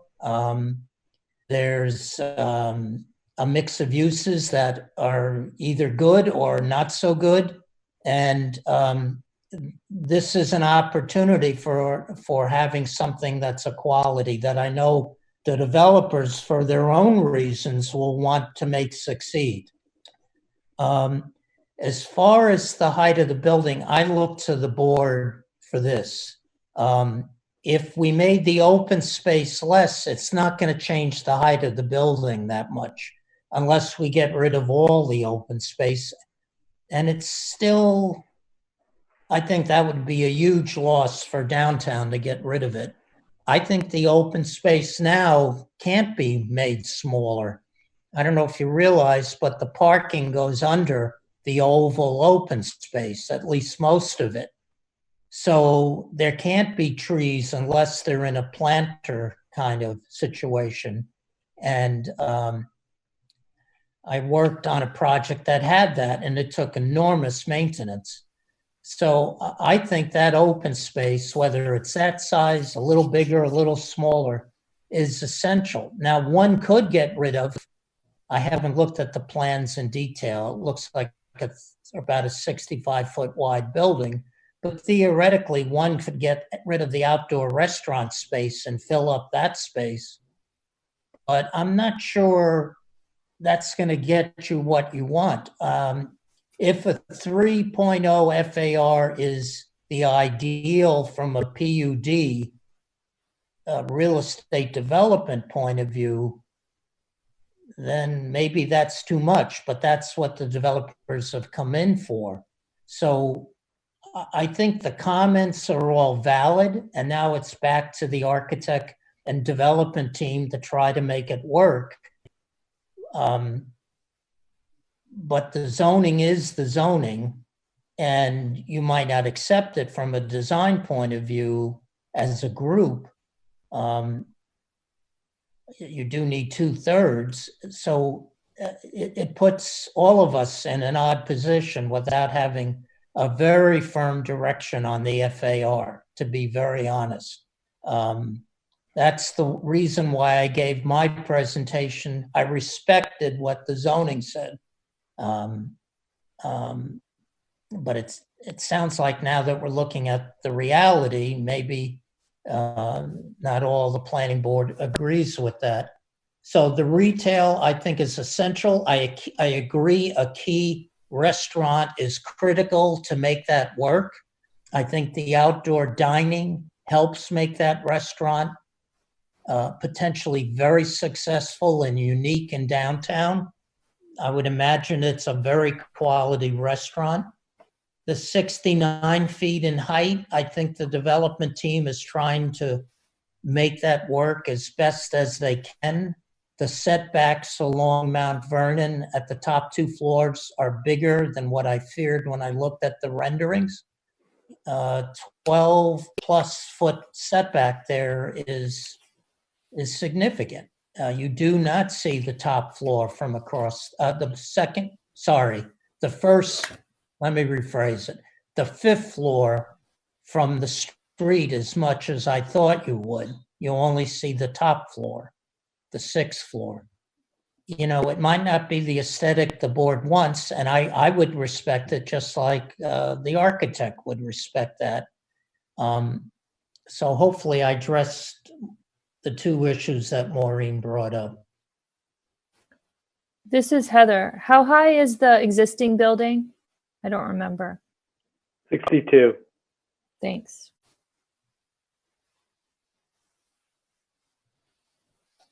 So this is going 6 feet above that height and is covering more surface.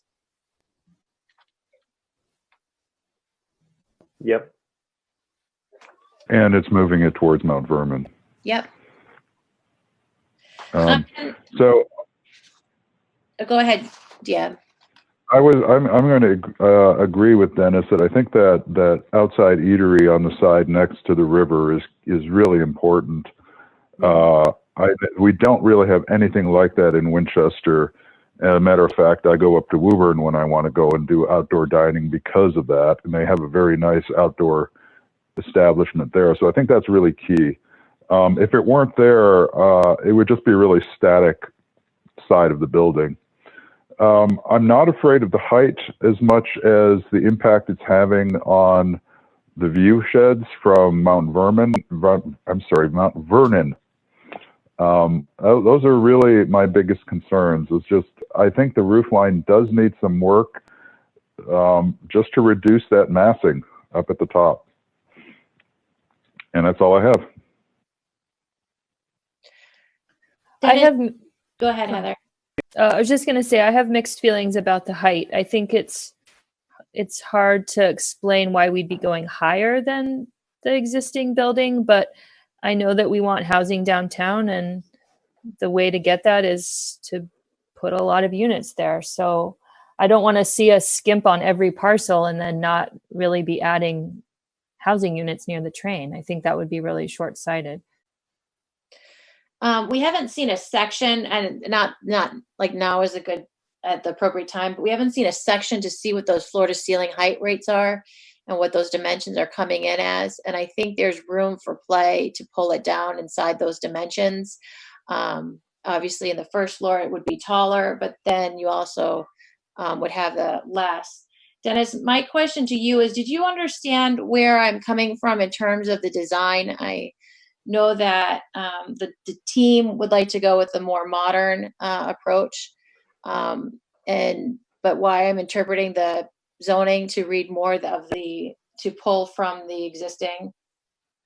I do understand, Heather. I realize you don't know my work, but my work does verge on traditional at times, and in fact, some of it I've been told is very traditional. So I'm struggling on the human dimensions of the building. Is where I'm really not seeing that human. Well, I share that, and I do think that will come, and I will make sure it comes. But I looked at David's buildings, and yes, it's a modern expression, but it has the richness of old buildings.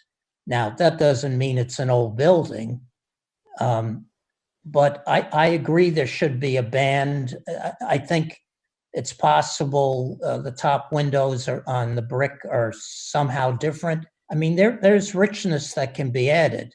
Mm-hmm. I think one of the odd things about the slate up top, and I did think it was metal initially, and appreciate David explaining that, is that if there were some more slate somehow incorporated at a lower level, the top would not feel as different. And I'm not suggesting a slate facade. I'm not saying that. It might be an embellishment around a window or on one side of a window, like a building that has recently been built in Cambridge. There are things that can be done that can humanize this more, but given modern construction, and I can almost guarantee that the heights of the floors are something like 9 to 9.6, maybe 10 clear, and David can tell us that they're not going to get much lower. That is the standard now, at least 9 feet clear, plus a foot 3 inches for structure. I'm not sure the system they're using, but I'm guessing that's pretty close. So the actual height, my guess is, and David can tell us, is shrunken structurally as much as they really want to do. Maybe David would like to comment on that one. Hold on a sec. Let me get this back up again. I'm coming. This is harder than I thought. Okay, there we go, David. Thank you so much.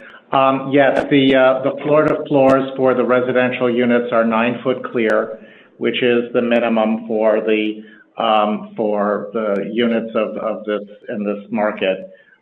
We are 69 feet is actually, to get a retail floor in 69 feet is actually very tight. Mm-hmm. It's most, Dennis, I'm sure you know that 70 feet is the high-rise break off. That's why a lot of buildings come in at 69 feet, and because you can barely get 6 stories into it. So I think that in order to get to 62, we would actually have to lose an entire floor. There's unfortunately no way around that. I also want to say that I completely agree that there are a lot of details and things that are to come. This is by no means a final design. We've spent less than a month on this since the last time we met. This is really just a sketch to help further illustrate how the massing could be developed, and we would very much look forward to working with everyone and Dennis on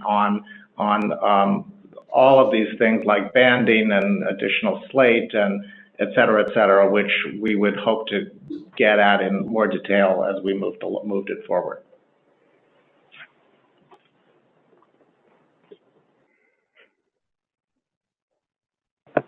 I didn't know if there was anything else anyone wanted to ask. My apologies, I was muted. What, in terms of, so if you're falling under the PUD, So you have, it also says it's expected that the PUD will have a diversity of housing types and price points. Can you talk about where you're going with that? Because it looks like the units and just the floor plan were pretty much all high-end units. I would prefer if Ian or Paul could speak to this, but the mix of units is mostly 2 bedrooms because that's generally what the market asks for. We have some 1s and a few 3s. It's a mix of primarily 2s with 1s and 3s. In terms of the pricing, I would have to defer to the developer on that and their pro forma. You don't need to answer it now. It's something for you to think about because you are going into the PUD, and really the goal of the PUD was really to get diversity of housing and some other things, and you're really pushing your limits, what a special permit will allow under the PUD. And I just want to, if you're really going to push the height, and you can get the massing and all the different areas of the zoning, that you really are coming in with things that the town really is looking for and why town meeting voted for the PUD and supported that. It helps us as the planning board, the special permit granting authority, to feel comfortable with that. And right now it's not there. Absolutely. And so that's where I'm at. But I really do. You do an excellent job at presentation, and the site and how you're working with the site is really, really great. I think Dennis knows where I'm coming from. He sat with me during the whole time of the zoning, even though I wasn't on the planning board at that time when it was being written, and kind of understands where I'm coming from and why I'm coming from there, and why he actually made a lot of the recommendations he did to make that the section I referenced earlier the way that it is. Going forward to the planning board, do you want to continue this way, or would you, are you comfortable giving Dennis opportunities to work with them one-on-one? I guess I still am wondering whether we should be having a meeting with Dennis, or another, half hour with Dennis, certainly phoning in, as it looks like we'll be doing that or whatever, zooming in for, it's going to happen for a couple more meetings anyway. And I'm thinking that before he meets one-on-one, we should be just having more opportunity to look at the presentation again and discuss it. Okay. And Dennis, and it also give you time to come up with questions, and now that you kind of heard a little bit from us directly as well. Yeah, well, you've really informed me in a very strong way about what you want. And I would suggest, and this, you're guiding me, I'm just throwing out a thought, that it might make sense for David, Brian, and I meeting. I don't know if that's what I guess. I'll jump in. I think that the planning board needs to talk to you at where we have a good half hour just among us. And I'm happy to do that. I'm just suggesting that you've said a lot, and it might indicate certain things that we could explore, but I'm happy to meet first with you all, I guess over the computer, and discuss it further. Sure. I'll do whatever makes sense for you all, obviously. Do you have another? In my mind, I just wanted to say that in my mind, the biggest outstanding concern seems to be with the height, and how the planning board can come to some sort of consensus as to how we feel about the 69 feet, or whether we feel it has to go lower. And I think that we need time to think about this presentation and then talk it over with Dennis. So we're going to be talking with Dennis. The next 2 possible times are March 24th next week, and then April 7th. So, Dennis, are you available on the 24th for a phone conference? Yes. Okay. Yes. The 3-7 I have to check while we're talking. I'll check. I mean 4-7 I have to check. I'll look it up right now. All right. I would prefer to, if we can do it sooner rather than later. I'll do whatever you want. So 3:24 is fine. Okay. All right, then why don't we plan for 20 minutes on 3:24? Okay. Yep. By the way, happy St. Patrick's Day, everyone. Happy St. Patrick's You, Day. Heather. It's just kind of pushed aside. Especially happy Sir Patrick Stewart Day on BBC today. All right, so the planning board will meet, we'll come back to this topic on the 24th for about 20 minutes to have a conversation with Dennis. At that point, we'll have more direction on how to proceed, and go from there. Does that sound good for everyone? Yeah, just as a follow-up, maybe Dennis, in addition to the height, thinking about the roof, and I don't know if bringing in slides of other work would be helpful. I was glad Diab just brought us back to one slide, but sometimes visuals can help us as well. So just throwing that out. But if there's anything, Dennis, you think you can prepare for us before we meet, that might be helpful. I will certainly look at that, but I want to add that David's project on Marlborough Street, the development team doesn't want to do this, but I'm just going to suggest that there's 2 setbacks at the lower wing, and I just suggest that you look at that. Are you Marlborough Street in what city? It's in David. Back Bay. So that's where I'm struggling with as well, as we keep referencing Cambridge and Back Bay and different areas, but Winchester's a much different scale. Right. And that's where I'm having some, and Dennis, I'm going to look for you for guidance on how the best to work through that. 451 Marlborough, it's called. Yeah. Okay. Yeah. We saw that project. I have seen that project. And again, I think it's just not, there are a lot of things that just aren't going to fit with what we're doing. I'm thinking much more of other suburban communities. We're not Boston. And that's where we keep, I think, heading down a path that's not making sense here. Well, this is an historic district. And that's why I thought it might make sense to relate. Boston doesn't build anything at 6 stories anymore, other than in historic districts.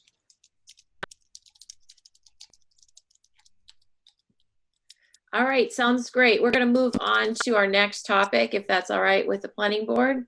Thank you so much, Dennis. We will see you, talk to you next week on Tuesday.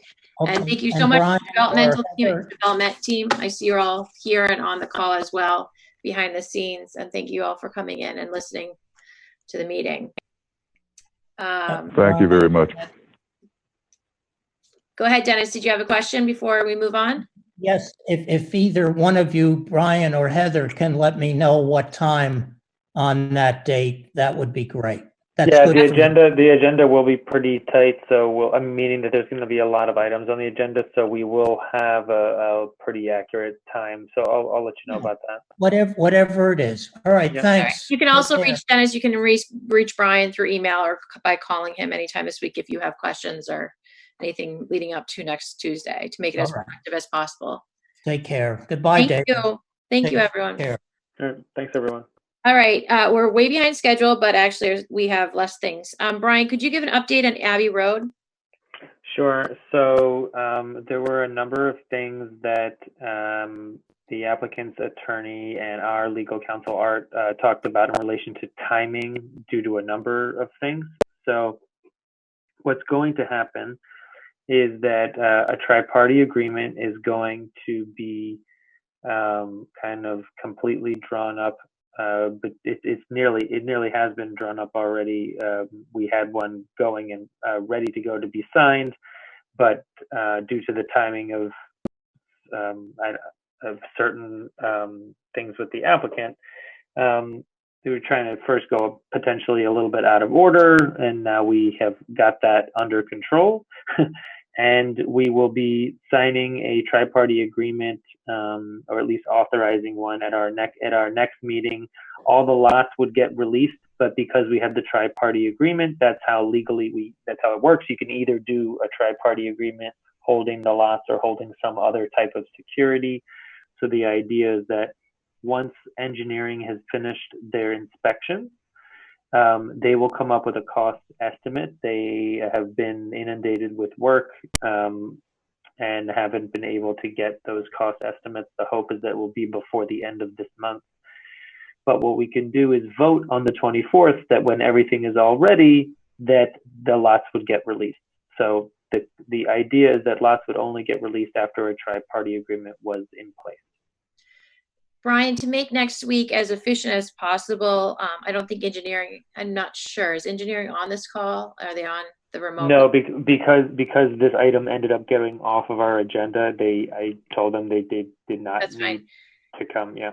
To help move it along faster, can you and them write a memo to us prior to giving your recommendation of how to proceed? So either so that the planning board can all read it prior to, so if we need to discuss, we can, but it helps move it through faster versus getting an update in the waiting to the meeting to have unless we have to based on timing of how everything's coming together. Yeah, I mean, I can obviously give you the most amount of information, but the only thing that I'm not going to or that I can't guarantee is when the cost estimate for all the other necessary work. But I can at least get all of the the logistics and paint them all out in a memo to say what needs to be done, what's still in terms of the board.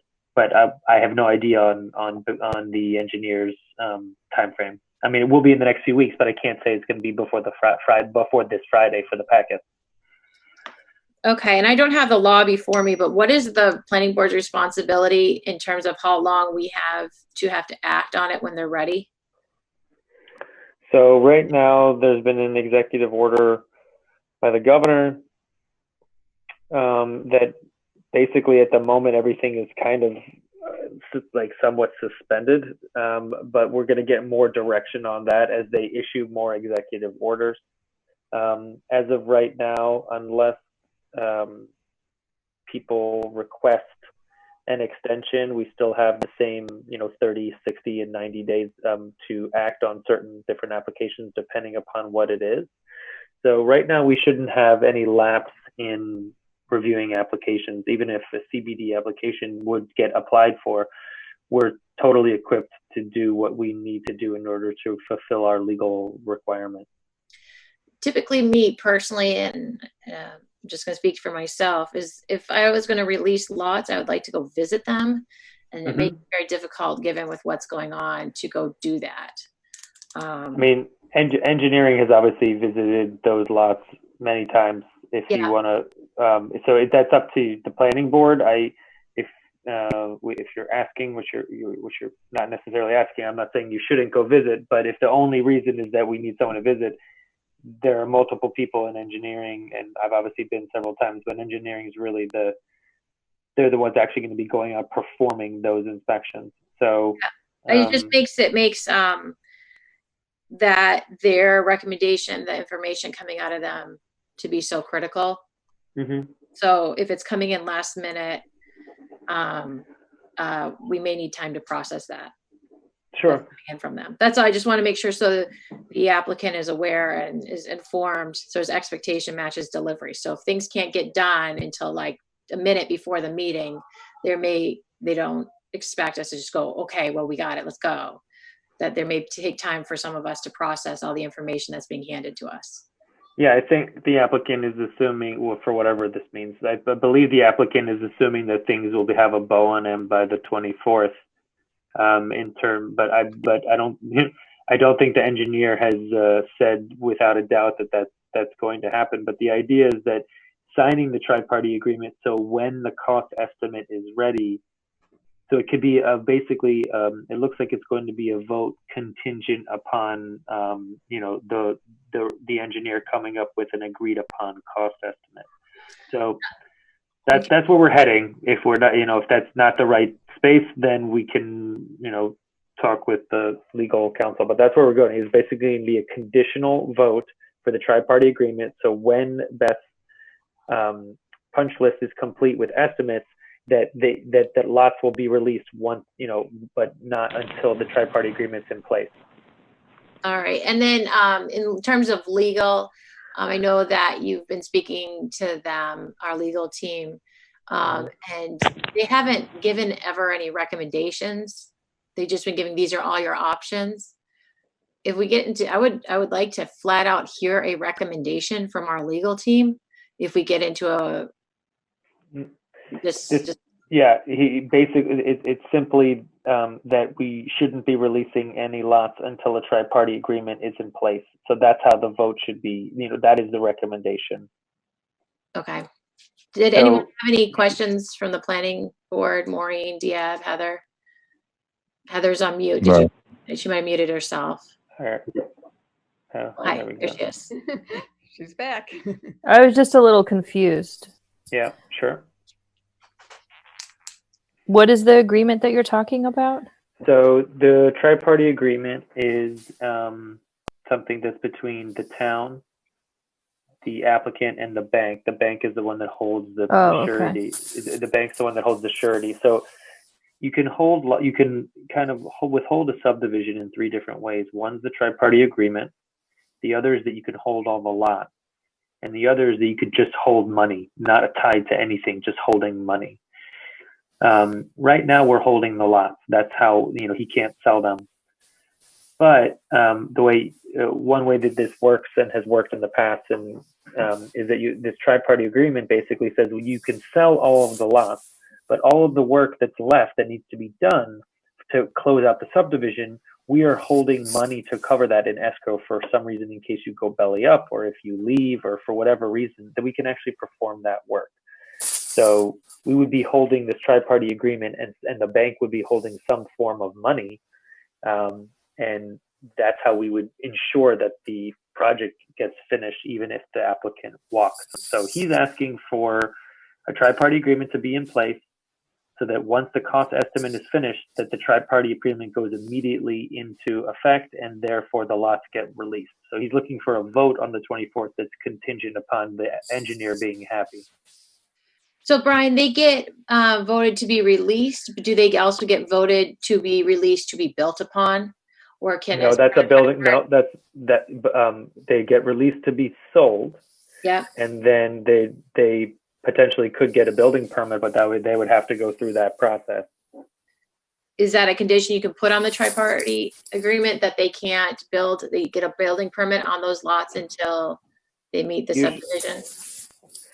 I believe that's already in the tri-party agreement, but we can, those are the types of things that we can talk about. I believe it is occupancy permit, but yes, there's some type of contingency that's very straightforward that's like that you can't get until or you can't release the last lot, or you can't release all of the money, for example, from the bond until everything is, completely there. I mean, that everything has been signed off on and inspected.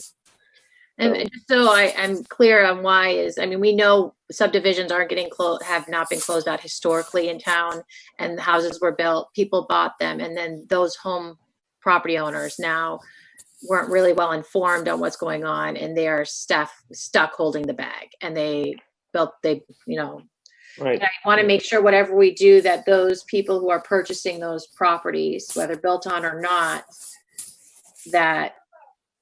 if they're going to be built on, that they're built on because they are appropriate lots, not because they're partially complete and we signed this tri-party agreement to release them to go get built on.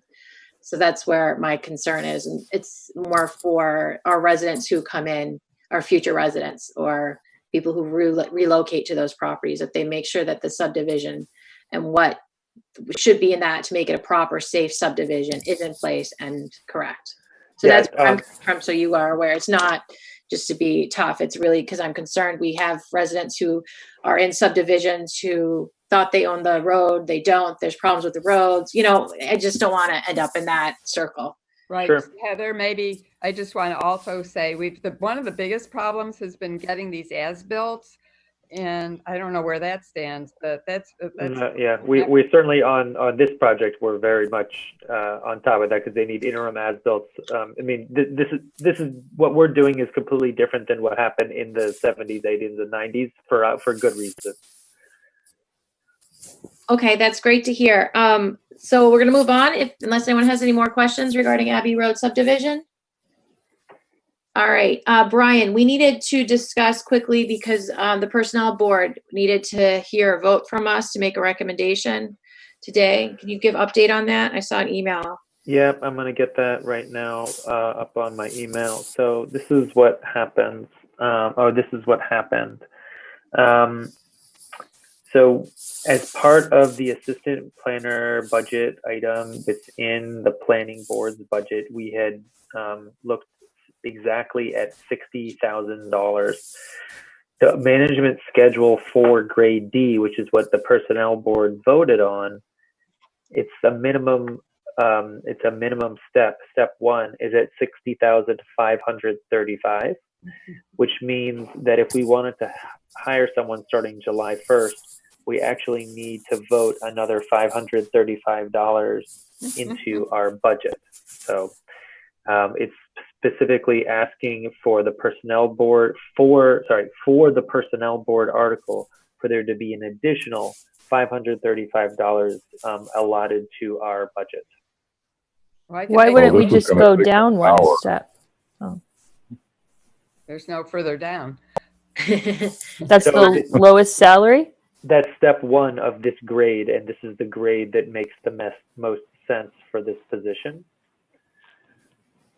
So I think that's fine. If there's a secretary, which I think has to be Brian, I can make that motion that we move to amend our request to. Yeah, it's actually to amend our. One is to amend our budget, and then also to request the personnel board to add an additional $535. So I can make the motion, and the board may make a motion too. And can you finish that one, Brian? Yeah, to request an additional $535 for the personnel board article. So moved. And I'll do a record of vote for this to give to the HR.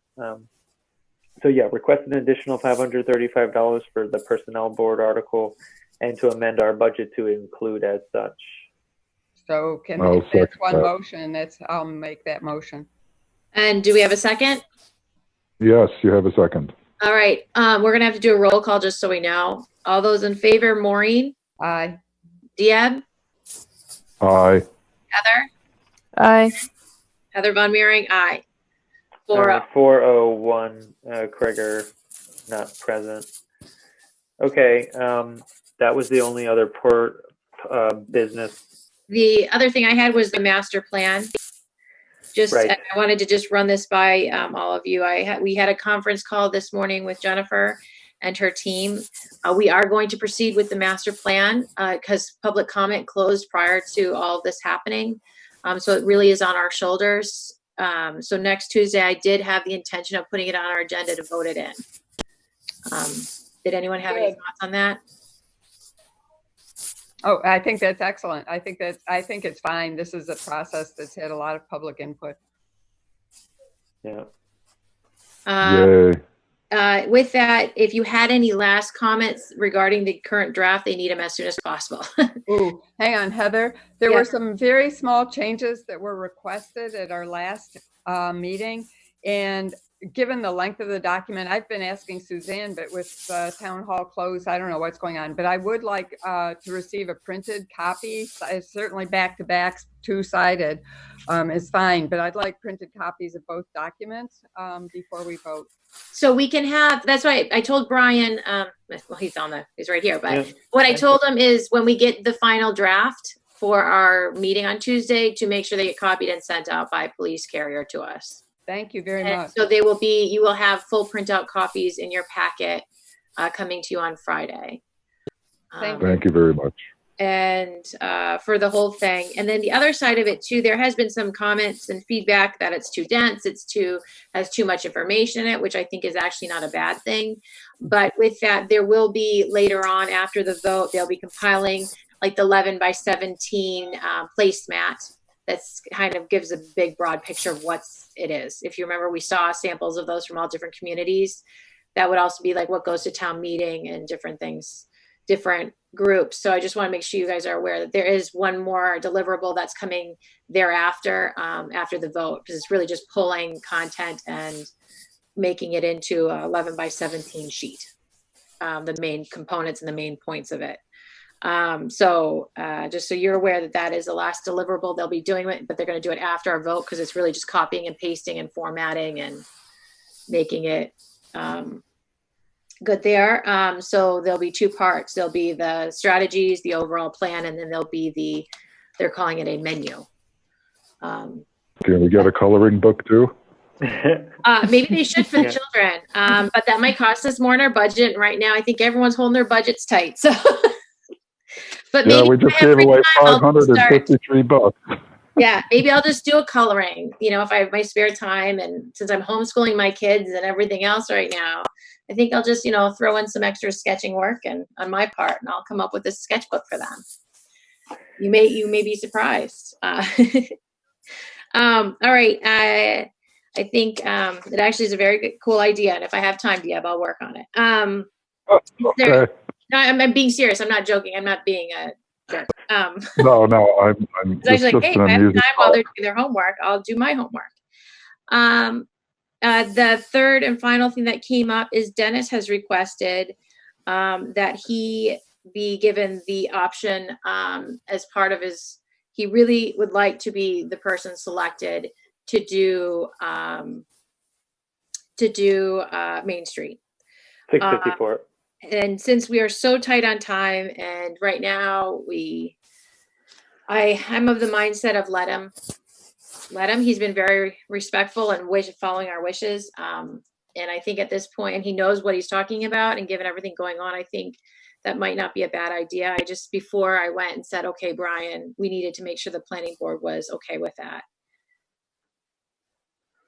Well, I'll jump in. I've already said that I think he's in some ways, we should see him as taking the place of a staff position. We have a very small, we have Brian, maybe we'll go up to 2, but for our town and the scale of development that we're seeing, I think we need some continuity in just working with us. So I think he's been with us through the whole the process of developing the CBD zoning, and it brings a lot professionally. He has a lot of experience as well as familiarity with Winchester, and there's just no ramping. And I guess the only other point is he does see the town comprehensively. And then in terms of the CBD, he sees that comprehensively. He's thinking all the time about everything from parking to drainage and how all the pieces fit together.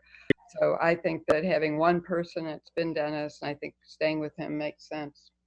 So Brian, in terms of if we did go to Dennis because I know in our budget, we're now carrying a design consultant, and let's say it was to be Dennis, does that budget cover him to do what we need him to do for an entire year? Well, it depends on whether you think about $35,000 is enough to do that. Well, it really depends on how many hours of his time does that take. And then we break down to, okay, maybe every other week he reviews some of the site plans and gives kind of like a memo you do regarding design, right? For site plan and special permits. In reality, right now we have $10,000, which is way more than enough until the end of this fiscal year. And to be honest, to be very frank, I have no idea what's going to happen next fiscal year. This is still a line item in our budget that we may or may not have. So right now we have enough money through June 30th. And beyond that, I don't know. Okay. I wasn't expecting that he would be reviewing the special permits at this point. That's our goal to get there. But right now, I think I just want to make sure we've got a professional on staff who's helping us with the CBD stuff. Oh yeah, it's kind of going into that. It's kind of, I see it morphing into that role too. Right. And as we have two big projects going on in the CBD, that's not always going to be the case. And usually 53G would cover the costs, but we're doing a lot more front work, and a lot more communication. So we have to pay out of pocket for that for right now until we can figure out Right. other ways. But I see it morphing into that too. And hopefully, Brian, you'll be, I mean, it's so important, just keeping track of those hours from Dennis. And those can be, as I understand it, those could be, if there's a project filed, those can be charged against a 53G escrow once we have a filing. So even though it's pre-application. Right, before, correct. So even if it's before, but if it's part of that, it can be retroactively charged by 53G. So even though we're fronting the money, we can get reimbursed. Okay, well, that's excellent, because then it goes back into our budget and then we can use it to No. Hold on. It doesn't go back into our budget. Where does it go? It goes, the 53G funds, they go into a specific fund that can be used for that, but it doesn't get, I don't know. I think it goes into the general fund. I'll look into that. I don't think it goes back to us. Well, maybe we can figure out a way to get it back to us. Yeah, it should be able I can do whatever the law tells me. Well, no, it's really back to Lisa to then reallocate it back to us, or however it can be done, or whatever we need to do. We should do it. So we put the money out of our kitty and we use it, and then we get it back so we can use it for what we actually have it allocated to, which is not for 53G. It's actually for design services. Right. Well. Okay. I do believe in continuity is a good thing too, Maureen. I do agree with that. But what are your thoughts on it? I'm in general agreement. My biggest concern is the burn rate. I don't know how much we've got, how much time Dennis will need to spend on the Main Street project. And so I don't know how much it costs an hour. And I just want to make sure that we budget enough for both projects so that he spends as much time on both as is needed. So I'm just worried about the burn rate. I mean, we only have 10 till July. So. Yeah, I know. But if it turns out he spends all of his time on Converse Place now, because that's the project that's moving fastest, and then Main Street shows up and we don't have any time of his left, that's a problem. Yep. So Brian, will you reach out to him and have a conversation with him about that? Sure. I mean, I don't think he can. Well, we'll just have to keep track of the hours. Anything else doesn't make sense. I'll keep track of his hours and on a weekly basis and kind of talk about that. His rate is not completely insane. Certainly not lawyers' rates. I don't know how many hours he could actually get in for what we want him, but we'll just have to wait and see. There's no other way to figure that. We'll have to wait and see. Heather, did you have any thoughts on it as well before? No, I was just thinking the same things as Diab, that I didn't really understand how many hours that meant and like what that translated to. Okay. I'm not opposed to him working on it. So at this point, is the whole planning board okay if I go ahead and say, Brian, go look into having him be the point person as a consultant for Main Street? Mm-hmm. Yes. I think Brian I would be going to Art, but clearly this money's being spent up front. And once there's a filing, the money should be coming back. It's a 53G. So I don't know how you put the money the outlay right now, how it gets, I don't know how that works, but there's some way to do it. Okay. So there's 2 points here that Brian, you're going to follow up on. Yeah, no, it's not a question for legal. It's a question for the comptroller. She'll be able to answer on any of these questions. And then, do we need to do a vote for Brian to proceed regarding Main Street? No, there's nothing to do yet. When is the schedule? Well, when are they scheduled to come back to us? Actually, hold on. I believe they're actually are scheduled. Did you get an email or that you spoke to them on Main Street this past week? No, it was about 63 Vine. Oh, John Clemson spoke to them. Yeah, it was about 63 Vine, and he gave an email to that about that. Here, let me get the But planning we board should meeting. vote so that Dennis knows that we want him to work on it. So as of right now, we have the Conservation Commission joint meeting, which it's unclear if we're going to have that. I would like to push that off. Okay. If Master we can. plan for 45 minutes, but I don't think it's going to be 45 minutes. I think it's going to be much less than that. And then we have 650, and so yeah, the 654 is supposed to come in on the 24th to do the same thing that we did tonight for 10 Converse. Yeah. So we So we want Dennis there for that. Right. Yeah, so So maybe we if we can take conservation, and we're going to have to delay them. I think they'll understand. yeah, Because I've noticed things move slower when we're doing remote meeting, so I got to take that into account as well when we do the scheduling. 2, we should do the meeting with Dennis first off before we meet with any of the developers or teams for both sites, and then we can go into Main Street next week.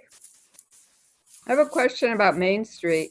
There are many residents in that Vine Street neighborhood who've been attending our meetings in the past.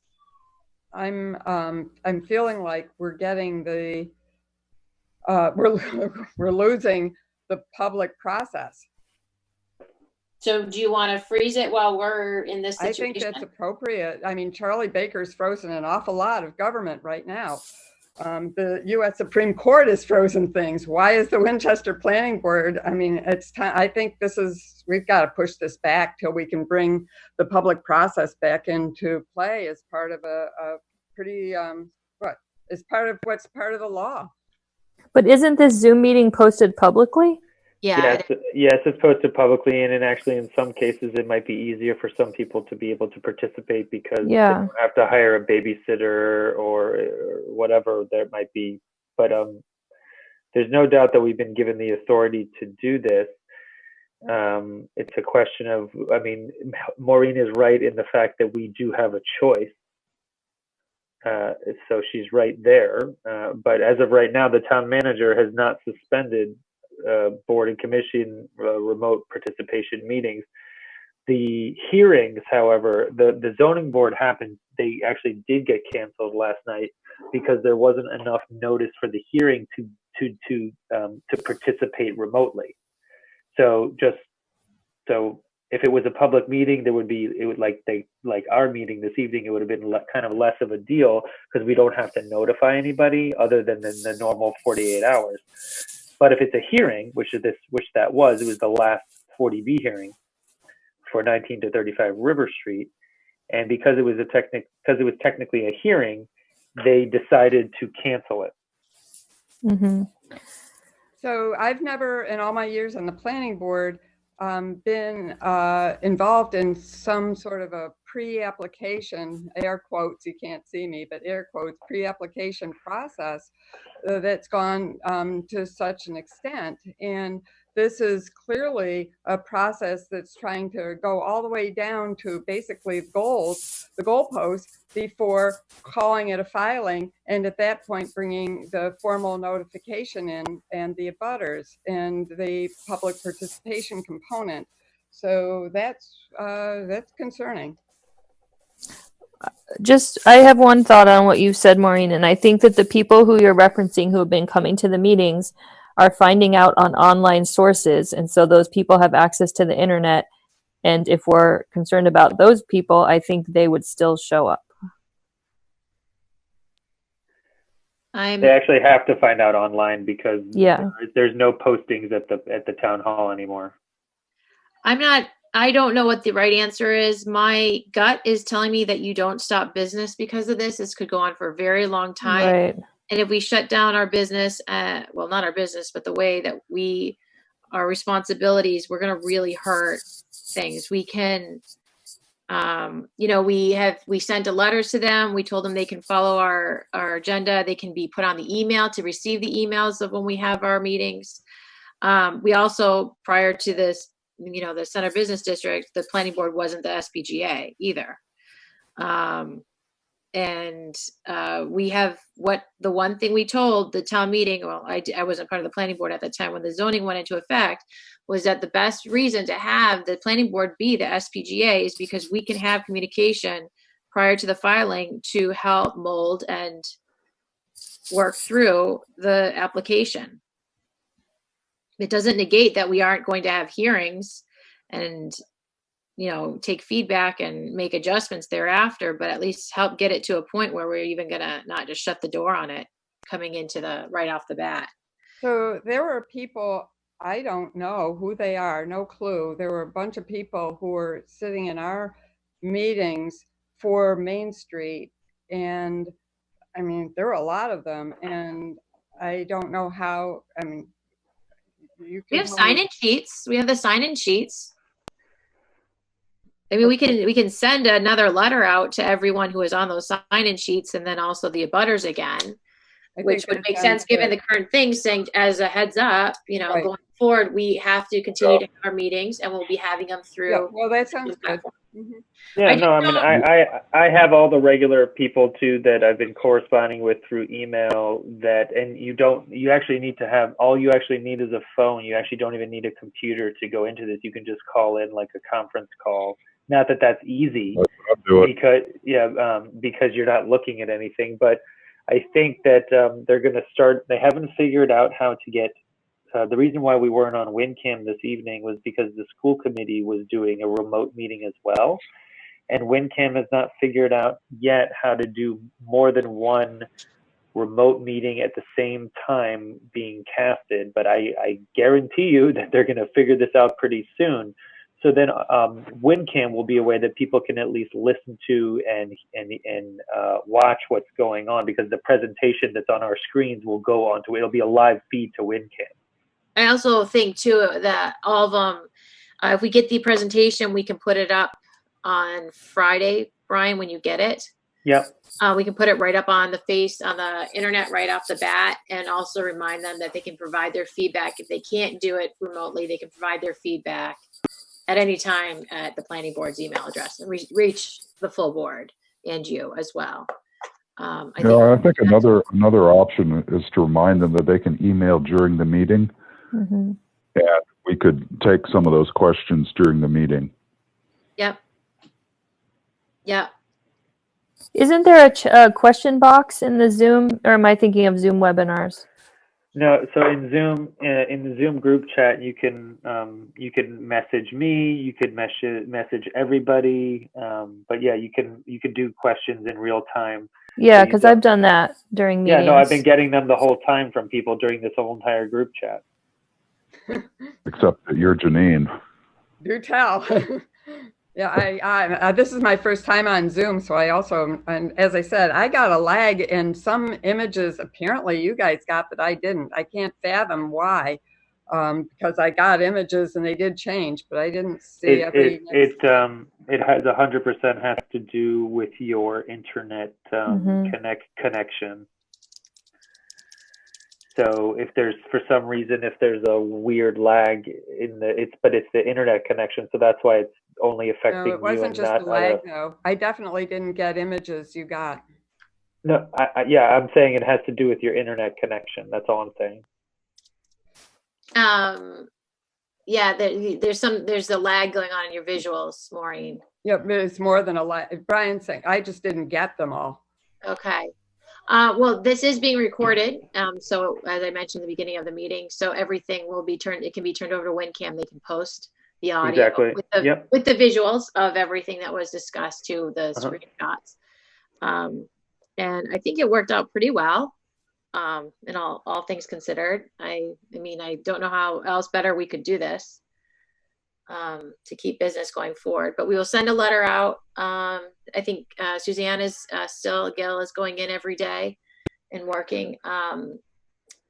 There are no more people coming in and out of town hall, so it's only town employees. Yeah, no, town hall is 100% closed. Yeah. So we'll do that and see if she can send it out to the abutters again. And then Brian, do you have that list of the sign-in sheets, or is that in your office? So it's in my office, but I can go back there. But either way, for 654, easiest one because I already have those I have that email group already, Okay. 654, because of John. His last name is escaping me, but he's been The neighborhood rep. Yeah, and so all we need to do is get into contact with him, and everybody will know. Okay, that sounds great. So maybe we just need to do an email. Yeah, no, I don't see how it'd be any other way. Yeah. By the way, I see Heather Hannon had moved a chat in here. It says it was about 18, and that, I did notice that. So we had about 18, but I think about 8 of them were the development team. Yeah, 5 at of least, us, Yeah. including Brian. So I do feel that we've lost, at least this go round, we have lost a number of people we have gotten in the past. So I don't think right now we're getting the visibility or whatever accessibility through Zoom, but maybe we'll pick it up. It'll pick up. No, I think it's just getting people, because you don't even need a username and password for. I mean, you don't need to have an account for these. This is about as accessible. This is more accessible than having night meetings. Just it is, but it's a question of getting the word out. Well, that's what I mean.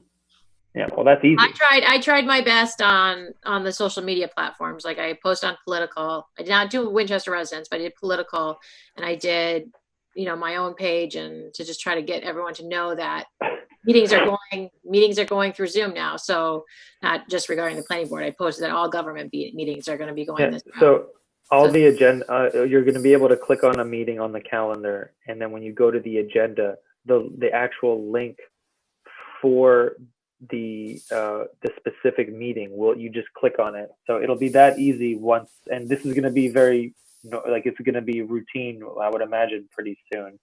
Yeah. You know what, it might be actually beneficial too is if we reached out to and maybe I'll just text or message Lisa to let her know, be like, it might be beneficial if she reaches out to the press and to the Winchester Star to make sure that they do that they note that this is how we're continuing, and this is how, and you can get information here, and that this is how the government's gonna perform and operate during this time, and and including the Zoom information, not like the call-ins, but how you get it.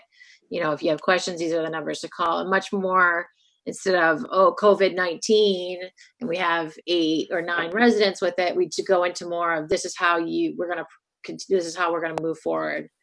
And do a piece on that. It might be worth having the paper press step in at this point to just convey that as well, in addition to what the things that we can do as a board ourselves. I have a question. Are we done talking about that? Yeah. Has anyone heard anything about the libraries? Because I heard in Medford, people could request books and then pick them up outside. So hold on. So the email. So we've been getting these daily emails.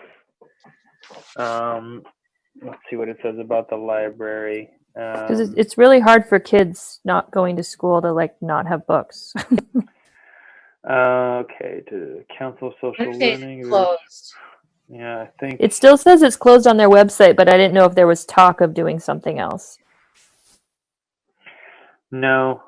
All the Boston public libraries are closed too. But last time I knew it was closed. It closed Sunday. Yeah. So unfortunately you weren't back. So what a lot of people did is, knowing they were going into this, they just checked out tons of books. Right. I didn't know that. Yeah. And then they made an announcement giving people 48 hours to come into the library and grab as many books as they could, and then they closed it. But they didn't send emails or anything, because I get regular emails from them. It was all through. There were emails coming out from the schools, and where did I hear most of it? Oh, through Winchester.us and stuff. There's been Lisa, the town manager, has been posting videos and various things like that. That's how I heard about it. I didn't get my kids in there, but we have a tremendous amount of books. Given that we have 5 kids, so my youngest are okay, and the older ones have so much homework now. It's they're gonna be fine. But you're welcome to. I can send you over some books if you want. Yeah, I went to Bookends. They're probably closed now. We did get some books from there. All right. Well, we have a huge library, so if you know what your kids like, let me know. Okay. Yeah, I might. It's kind of outside of our planning board. So Yeah. anything, let me know, Heather. We have been tested and we are not contagious. We don't have it. So that was a crazy weekend we had. All things, anything else? I'm good over here. All right. So we'll talk to everyone next Tuesday. If you can think of ways to make this easier or clearer or however this process for everyone, just let me know. We'll try to do our best going forward. Thank you. All right. Well, have a good night, everyone, and we'll see you again 7:30 on Tuesday, the 24th. All right. Thank you. Okay. Bye. Bye. Bye-bye. Bye.